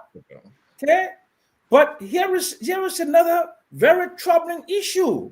30 seconds, Uncle Sam. Okay, 17 out of 18 state-owned enterprises in the annex of the book did not produce one financial record for the period. 17 out of 18. 17 out of 18. They increased the legislative budget from 41 million all the way to like 50 plus $1 million. NSA did not produce any achievement, but their budget was increased by 44%. Clearly. Okay. Thank you, Uncle Sam. Clearly, ladies and gentlemen, and according to our political leader, this is a sure-eating budget. It is not based on reality. It's not sustainable because in 2027 and 2028, it goes back to where it was before. Thank you, Uncle Sam. Thank you. Appreciate that. Councilor Bala, what's your take on this budget? Well, thank you. Thank you, Dr. George. As I indicated yesterday, when we started this conversation about the budget, I maintain that this budget is a groundbreaking budget in many respects. The difference between my position and the position of most of those critiquing the budget is that we don't operate from the position that all is well. Because mind you, Liberia is one of the the poorest countries in the world. All is never going to be well with us. However, what ordinary people want to see, objective Liberians want to see, is that there are incremental changes for the positive in our budget, and therefore by extrapolation or externalization, there are positive changes in the country. That's what we want to see. And I'm maintain that this budget is progressive in that respect, without even mentioning the fact that for the very first time since post-conflict Liberia, we've seen dollar amounts assigned to the office of the president and the vice president decrease. That has never happened before. It's the first time a president budget has reduced and the vice president budget has reduced. I think that is good. Beyond that, I just want to quickly draw your attention to social services and what has happened in regards to the budget. The health sector, in 2025, we had 91.3 million allocated. In 2026, this proposed budget, we have 101.7 million allocated. What that means is there's an increment of more than $10 million going to the health sector. Where is this increment going to? It is going to hospitals in the rural areas like Jackson Dole, amongst others. It is going towards medical supplies, amongst other things. My time over already? Yeah, 30 seconds. Then let me just wrap up my 30 seconds very quickly. Education budget has increased from 119 million to 132 million. 6 million going to UL to revitalize UL, digitize UL, provide internet services. Additional funding going to the only medical school, A.M. Doug Liotti, under that increase in education of 13 million. Water and sanitation, 24 million to 78 million. Establishing pipe-borne connections. We saw the connection in Cape Mount and Bomi. Now they're extending into the southeast as well. Social protection, 12 million to 16 million. We talk about the drug scourge. How do you deal with at-risk youth? More money has gone there. The drug issue, the DEA budget has more than doubled, 145%. So before, their budget has increased twofold, which signals that the government is prepared to tackle the issue of drugs. I just saw today that we arrested a huge cache of drugs beyond the DEA. Even immigration increased. So as I conclude, I know there's not much time, and there is just me, very objective about our country, and there's a lot of other people very much on the other side, but there are very good things, and I hope we can have the chance to talk about them. Thank you. Thank you, Councilor Bala. I will go down to ASIC, then come back to after ASIC is Fubi. So, congratulations to the government for $1.2 billion budget, a budget that represents more money in the pockets of President Barker and his people, and one that leaves little or nothing for the common person. So, you know, when we look at budget that is reflective of the common man, we look at the flow of the benefit of the budget to the people. So we want to look at those specific places where the people actually will benefit from. One of those places will be Ministry of Public Works, those kind of places, because if Public Works were to build more roads, the people will benefit. Now, when it comes to Ministry of State, for instance, I'm not sure how the budget will transition down to the people from Ministry of State. So I have a few points here, and I hopefully will take another day to go over the budget. Let's first get this straight off. The government, between the government and its panel, they expect to spend 1.4 billion next year. 1.2 it is one included in the budget because the government has earmarked about more than 200 million for off-budget expenditure. And I was thinking, if you know you will do something, why not put in the budget? And he decided to make it off-budget all the way. So we wanted to make that one clear. The government's expectation of expenditure totally between government and partners is about 1.4 billion. Surprisingly, though, the government has put aside almost 280 million for off-budget expenditure. You want to think about that. 280 million is what the government put aside for off-budget. Another thing I saw in the budget that was of concern to me, the budget is in such a way that you will understand the economic classification, the entities and stuff. Now, where you get a spending entity, you expect to see Ministry of State, Ministry of Defense, Ministry of Youth and Sports, the other agency, because those are entities that actually spend the money. Within there, they have something they call general government expenditure budget. I'm not sure if that is a new entity they created. One who understand that probably they mean that would be money that government will spend genuinely. But everybody on this show should know, at least if you even go to K1, that budget being expended by government agency who pass through agency. It will not come from nowhere. So, my man, I even go 1 minute, look at my town. you hate me. I even go 1 minute. I started speaking 5:37, 5:38. Yeah, 5:38. So again, let me just go to the ones that I thought were very important. What is in this budget for the people? Please, my brother, you can't just take me off track. What is in this for the people? My brother, the NSA, President Barker's personal spending entity, got more money, more than JFK, more than Ministry of Agriculture combined. What security aspect have changed in our country for which NSA budget will increase from 13 million last year to 22 million this year? The very same time United Party said the Benin Party headquarters that will worth some 10 million, they have almost $10 million in NSC's budget. JFK that caters to everybody in Liberia. Ministry of Agriculture that should feed the economy combined got less money than what NSA get. I want this to sink and you think about it. Just go down. Thank you, Isaac. Go in the speaker budget. Thank you. The speaker budget has something that made me so laugh today and I was so falling on the ground. The speaker budget has 500,000 for playing music and drinking wine. 500,000. Thank you, Isaac. If you were to look at the budget, you want to ask what is there for the common man. How can the people of Liberia, Emmanuel, be paying the personal insurance for the speaker and the deputy speaker? How can Liberian taxpayer money be used to pay the personal insurance for the speaker and the deputy speaker? Thank you very all much. of which that support the government.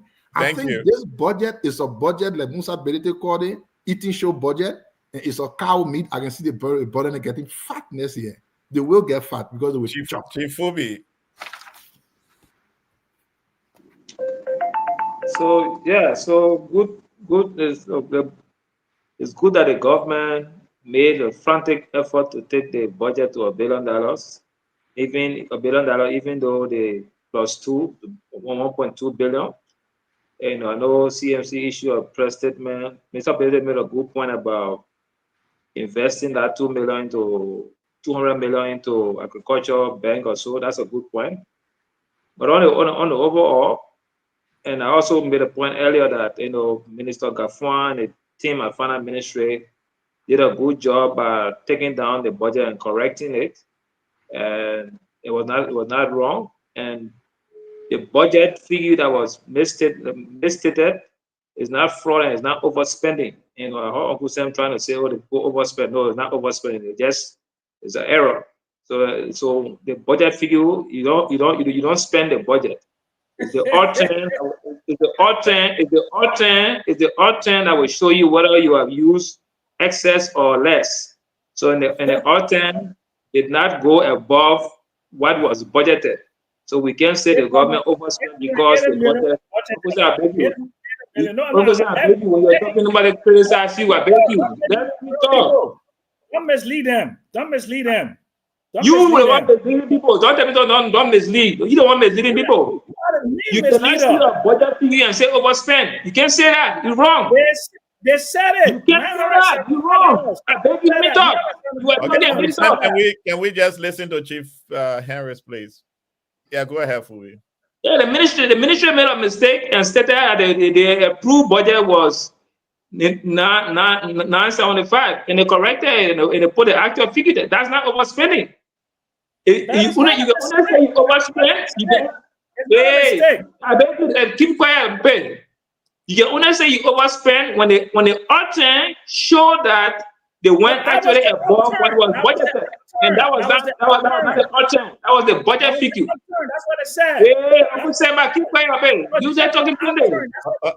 Uncle Sam, let Chief Fubi to finish his If you have point. a means to mute Samuel Jackson with a loud mouth, then let's go. Because No, I don't have the means to mute anybody. it's so bad, let's man. go ahead. Yeah, so it was good that they corrected it, and so that's not a mistake. When you make mistake and you correct it, there's nothing wrong with that. So but a lot of good stuff in the budget also. You saw the president budget is reduced, the vice president budget is reduced, the pro tem budget is reduced, the speaker budget was up, and that's something that I criticized yesterday. There's some land that shouldn't be there. The Senate budget also went up, putting $1.3 million for vehicle insurance. What kind of vehicle you insuring for $1.3 million? I think that's out of money.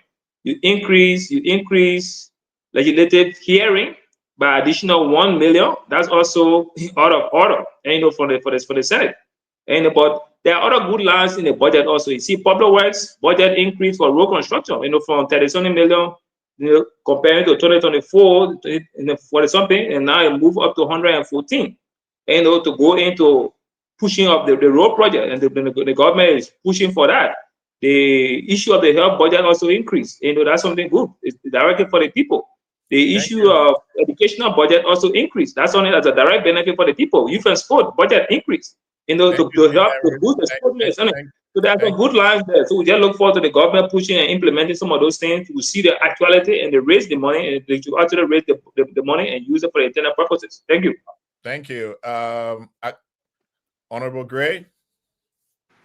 Yeah, okay, thank you very much. You know, I've listened to colleagues and I've been following some developments. And I think people have been disingenuous.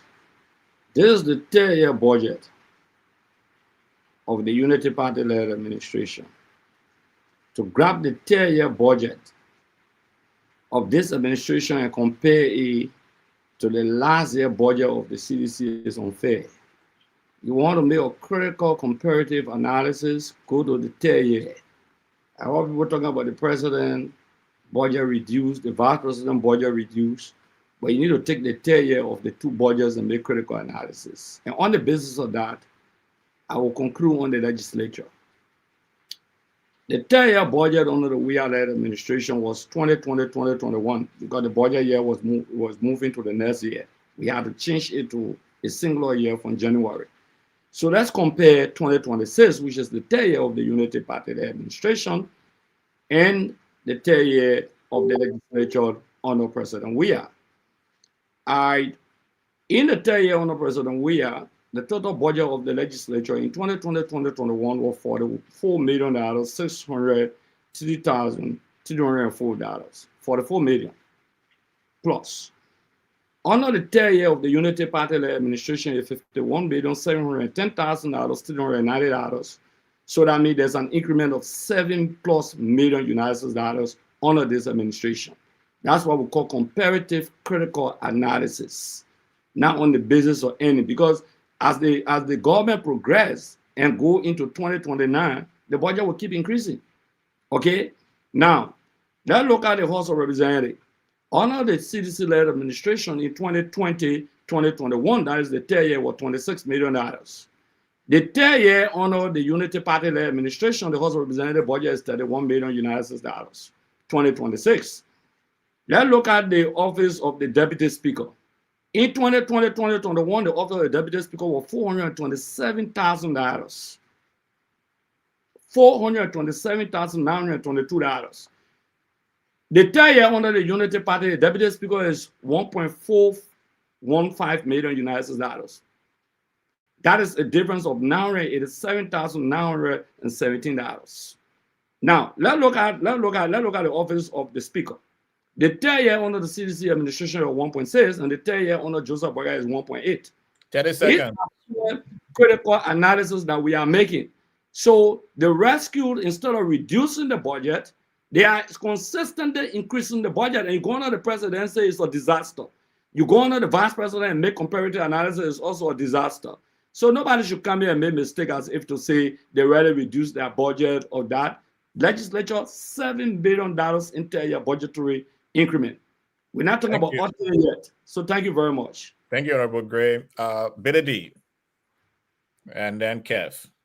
Yeah, okay, thanks. So sorry for my silence for a bit there. I was trying to corroborate some information, do some research, and get additional information pertaining to the story we were discussing about putting a casino at the Liberian Broadcasting System, LBS. So I did get that. So please, I will need a little bit more than your typical 30 seconds to convey this information. Stanton, I said, I should convey the information.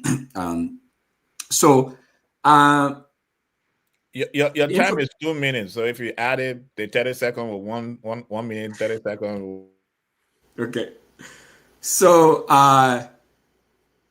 the information that was presented on the show that was discussed, I think first presented by Stanton, that information, I have just corroborated that, independently corroborated that information. It is true that the current managing director of the Liberian Broadcasting System, Mr. Eugene Fargon, is attempting to put a casino, not outside, not on the premises of LBS, but within the facility. So I being able to corroborate this information with senior LBS officials, top level senior LBS officials. So the information, sadly, that Stanton provided, that information is all correct. Now, there's no deputy, no senior leadership that works at LBS is informed or with part of this whole arrangement that Mr. Fagon unilaterally brought to the entity. He has been running the entity by himself and has not been involving his deputies. My information tells me there was this whole setup was initially set to start on October 4th, and then it was pushed to November 4th, and now it's supposed to happen on Thursday, and so that is part of what the information is. There's credible information that I received that the project is worth about 1.5 million US dollars, and that Mr. Fagon has already received his cut. So he's already received his kickback, and so this is something that we need to further investigate. The station can further investigate, and it is true that he's been negotiating with some Ghanaian owners, and they have already installed 3D television from wall to wall in the facility. They have the lottery, the gambling stuff is a mechanism that they have. It's located exactly within ELTV Action News broadcast studios. I mean, the studio that was used back from during the war days. So that is where this has been set up. The Ghanaian gambling personnel who have been negotiating with Mr. Fagon have laid down red carpet and the top floor. They've all spruced up the place. It looks really nice. But they have indeed set up gambling set up there at the station. Thank you. Okay, so let me so maybe we can discuss this. Yeah, you're going over 3 minutes now. So yes, okay, because there's a lot of information we have to. Yeah. So my take though is that for those, look, this is not a place for gambling operation. Period. Colonel Gray, I disagree with you. This is if you want to come in to be creative about raising money and all of that, we have public television here. Twin Cities Public Television is a major broadcast facility. They bring in over $50 billion, but not by gambling. There are many other creative ways to do that than having a set up indication, entity like ELBC. It's unacceptable. So that's just my thing. I will stop here. Maybe we'll take it on tomorrow, and we can add more information as we get more information. Thank you so much. Thank you so much for the information, the intelligence you receive. It's information we may discuss it tomorrow. But sometimes I'm concerned when officers are saying that, oh, the leader is doing something, they have no knowledge about it, but those officers are not whistleblowing or sending out information. The boy is saying we don't know anything about it, but they are not doing it. That's the concern I normally have when these things are happening. When you see equipment being brought into the building, you see a place being set up, and you are an officer of the entity, and you say you have no idea. Where were you when those equipment was coming on the campus, and what did you do about it? On a facility, rather. Kev, let's go to you on a budget. Yeah, thank you, Emmanuel. Liberia fought 14 years war. In post-war, 2029 will make Unity Party 18 years. So in post-war, Unity Party is the only government, since it took 6 years, the only government in post-war. And a lot of people don't factor that into their debate. They were there for 12 years, and plus another 6 years, and we end in 2029. So we're looking at 18 years of Unity Party. Since 1971, Togo spent 10 years. Samuel Kando spent 10 years. Unity Party president spent 12 years. The responsible, what happened in the country right now, post-war, what happened in the country right now? The poverty that Liberians are facing right now is in the hands of the Unity Party. It caused the poverty. If we look at the Unity Party 12 years, the war funded Unity Party government more than any other government in post-war. But nothing to show for. Unity Party government get the audacity to say, oh, CDC, you build this road. We come and build this road. So Jackson, the world spend money on Unity Party, but they get the audacity to come out and tell you about this road, this poverty, this X, Y, and Z. The budget, when you look at the budget, nothing there for mom and pops, nothing there for our people. Nothing there for Ome Yakpaolo. Nothing there. But you know what's in there? It's cool. The regime speaker that took over illegally. Something there for him. Something there for all the guys.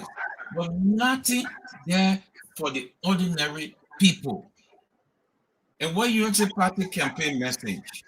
The campaign message, rescue. But the campaign, let me just. Yeah, Becky, I came to end the show. It's 7 o'clock. Listen 1 minute. Let me just say this because Emmanuel is not ready.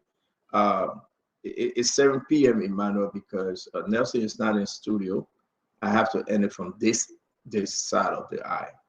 Okay, that's fine. But Nelson, if you can hear us, we've been calling him. I don't know whether he's sleeping. What's the problem? But he's not answering. So I beg you, Kev. Let's continue tomorrow. Okay, no problem. All right. Yeah. Emmanuel. Yes, ladies and gentlemen, you've been listening to the Spoon Talk this evening. Thank you for allowing us to be in your home. It's about time for us to close down. We appreciate you. We look forward to having this conversation tomorrow. 1 second close. We definitely discussed a lot of different things here this evening, starting from the issue at the Ministry of Finance, looking at and it coming down to the issue of budget. You have heard this conversation, and we thank you so much for being a part of this show tonight. Have a wonderful evening. We look forward to seeing you tomorrow. Good night. Yes, thank you very much, Emmanuel. I appreciate you, and I appreciate all there. He want to say thanks to all of you. We've been calling Nelson all day. Graduation is, I think, day after tomorrow or Friday. Nelson, what happened? You're mysteriously coming on. Wow. I'll start tomorrow. Do my closing for today. So, no, if you want to close that, no. If you want to close, I can leave because Nelson. No, I'm just saying that because with the party now, people got to go home. Yeah, but no, that's what I'm saying. You don't have to leave now. Nelson is back in studio. I can leave. I only came back to close because Nelson wasn't answering his phone. But if you want to continue, then let's go back to Kev Emmanuel, please. And after the closing, if everybody closes, then we can leave. Let me go. Nelson, thank you for coming back. Let me leave them. Yeah, Kev, take your last 30 seconds, then we'll go to Conor Gray and we'll close out. Last 30 seconds. I have a closer. Yeah, I was saying we're not closing. Kev will do his 30-second Conor Gray and then we'll close. They gave me the name to rescue. But a lot of people say they are not rescuing. But I would say they are rescuing for themselves. They are rescuing themselves. Nothing for the poor people. Joseph Yuma Bokai said, people will not sell on the street. He come by, he forget about the people that sell on the street. Next thing they the famous and a clip on the young and I think she was 13, 14-year-old, not in school. I will ride wheelbarrow, 2 Lexus bulletproof, 1.2 million. I will not fly private jet. Sir, $18,000 an hour, private jet. This government is a disappointment. This government here to rescue themselves, and Liberia is at the crossroad. If you don't see it, you're really blind. If you're blind, you're not a patriot to Liberia. And you should not speak for Liberian. You should just stop. Okay, thank you. Conor Gray, 2 minutes. My brother George, the significant thing about a national budget, you have to look at what it stands to support and the source of the money. We all know that in the past, people like CARE, of course, they were giving them, whether it's rumor or not, they were giving them money just to propagate government goodwill. Those are kind of funds in the budget. You would say, no, they hide them somewhere. River McIntyre, what's her name? Levinson was also given money by the Madam Sirleaf administration to propagate interest. But this budget that I'm looking at is going upwards. And as much as I'm not a unity party partisan, some people think when you pro, you're looking for job. That's when, and then when you anti, that means they deny you job. It's just one of you can never win those kinds of, pedestrian or sidewalk argument. I just let people talk. And look, since I went like 2024, January, you understand, whether they offer me something or not, I don't care, but I will speak up my mind. And I can tell you that the national budget, especially the legislative aspect of it, has gone down by some 8.2 million since this government being into power. Those are some of the things we advocated for. Those people are getting free money. And some of those money has, been repatriated to other endeavors. Look, Liberia is not the only country that funds some dire initiative by sourcing it through budget. But there are other agencies, international bodies as well that help us. How you think the national NSA, National Security Agency, will go upward of 22 million? Because the war on terror is different. You don't know who's going to stand to support that particular budget at 22 million. Definitely it's not from our coffers. But they're not going to tell you this. You see, we're a country, we want to know everything. Yes, it's our right under democracy to know, but it's also the right of the governmental institution to classify certain information that you may not know, because it will step on added national security interests. You don't know, we're talking about going against Boko Haram in Nigeria. What do you think they're going to put that money in the Nigerian government budget? We're a partner. You understand? In the stability of the region. Most people don't know. We just want to talk because we all know this is going to be about CDC. CDC was not a government. CDC was not a government that you can even do business with because they don't even have the idea. The expansion to even hold national territorial integrity in the rest of the region. CDC was not there. You see Jawea or dancing buka or making music. That the kind of people you go do business with. They come here and make noise all the time. Oh yeah, man. We have a responsible government now in place that the world want to do business with. Definitely our budget is going to go upward. It's now to 1.2 billion. Remember, they came from 80 million. They made it to 800 million. How many percentage is that? So let's be real, yeah, the other noise people that come here to when they put in power, they start dancing buka. You think we're a responsible country, my brother. Thank you, Conor Gray. We'll take our closing now. We'll take our closing. Uncle Sam, 30 seconds. No, not that. I will talk 2 minutes. Ladies and gentlemen. Uncle Sam, Nelson had to go home. Okay, I know, but this is because Conor Gray took 2 minutes. Look, John Weah was taken to Langley, Virginia. My brother, you took 2 minutes. You're supposed to take your 30 seconds. You are the person. We have done the 2 minutes. Uncle Sam, we did the 2 minutes on the budget. We close it at 30 seconds. let's take 30 seconds so Nelson can go home. 30 seconds to demolish the man, but he will not talk. Just be quiet. No, we went to Langley. You will not demolish me. John Well went to Langley because they want you there. You came by schedule to hijack the election. Nelson, can you mute one of them? Okay. That's the mission. Went to Langley where? Okay, gentlemen, we're going to close the show now. The building a national security complex in Foya. When President Bouazizi leave the presidency, we will take over it and they will be the presidential or whatever there. Okay, it will not be his resting place. Lastly, anybody who come here to defend a casino in LBS, not on the grounds, but inside it, you are unpatriotic. Okay, you are giga flea. You don't love Liberia. You hate your country. No, and you man, have man, no right Sam, to talk. you don't love Liberia. History is replete with your presence. With Can you allow Uncle Sam to come to? No, because it's not Nelson got to go home and the rest of us. When Samuel took over power, you were there by him. Okay. Y'all compare me to Conor Gray. Conor Gray, can you allow Uncle Who Sam? has more integrity with Liberia? Compare me and Conor Gray. Who has more integrity? Who has done more? Okay, thank you, Uncle Sam. Thank you, Uncle Sam. Chief Fubi, you want to talk about Conor Gray. Pull anything on Conor Gray on the internet anywhere.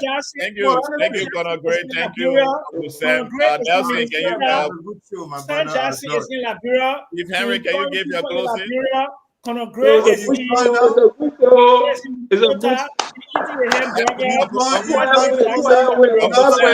Sam is okay. Chief Henry, 30 seconds, please. Yeah, so it was a good show. Look, the issue, like I said earlier, with the issue of the public works ministers in a statement. When a woman pregnant, you gotta give her a chance to deliver.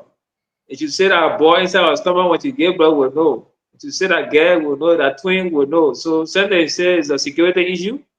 Let's give him the benefit of the doubt and let's leave it at that. At the end of the day, that project will be inaugurated at some point, and we'll know the actual intent, who financed it, and the actual worth of it, and we'll get to know that. So for me, I don't want to stress too much, but the budget is a good step forward for the country. At least we'll move up to $1 billion now, and we see some items that have been moved from just the regular recurrent. We see some actual development drive into the budget, and that's people-centered budget. So gradually it will improve, but we want to hold the government accountable to also do more, especially for the agriculture sector. You can't be having agriculture as a major, agenda on your arrest agenda, and you don't fund it adequately and be depending on OSAF revenue OSAF support to do it. The national budget to be able to fund agriculture as we're pushing for the road. After the road, the next 2027 budget, we want to see more funding to the agriculture sector so that it can complement the farm to market road, so people can be able to take advantage of that sector and make some more money for the country. Because agriculture, whether we like it or not, we got to eat. And I saw a huge improvement also in the increment in the Phoebe's budget, the hospital in Bon Country. That's also a boost of, Phoebe is HO hospital and at that central point to see some good budgetary support. I also look forward to see something for Telewilliam. We want to see some of these different sectors, the health sector being improved so that we can be able to support our health sector from our own local revenue. Thank you, Chief Henry. Look, good evening. I want to thank our listeners so much for being a part of this conversation. Thank you. Have a wonderful night. We look forward to see you tomorrow. Over to you, Nelson. Good night, Chief Henry. Good night, Uncle Sam, and good night, Conor Gray. Thanks a lot. Thanks a lot for being here. I want to say thanks to everyone. And we look forward to being here tomorrow with another great edition of Spoon Talk. It's been an amazing show today. We want to say thanks to all of our viewers and listeners across the world. Thanks to our affiliate stations, our partner radio stations. for relaying the program. Thanks to Voice of Liberia Network for making sure that Liberians can hear us across the country. Voice of Liberia 104.1. We say thank you, and thanks to all of the stations relaying the program. I want to say thanks to our online audience as well. As you know, we are always streaming the program live across our social media handles, and we say thanks to you that have been following us on the Fabric TV on Facebook, Super TV on Facebook, and Spoon TV on Facebook. We say thank you. Thanks to our YouTube audience. Spoon Talk Live is our YouTube handle. We say thank you to everyone following us from there as well. We look forward to being here tomorrow with another edition of Spoon Talk. The female general celebrates her birthday on the 17th. Happy belated birthday to you. You're an ardent follower of the Spoon Network. We wish you all the best as you celebrate your birthday on the 17th. And everyone celebrating birthdays today, we say happy birthday to you. We wish you all the best. And thanks for being here again with us. I'm Nelson Collier. Have a good night and bye for now.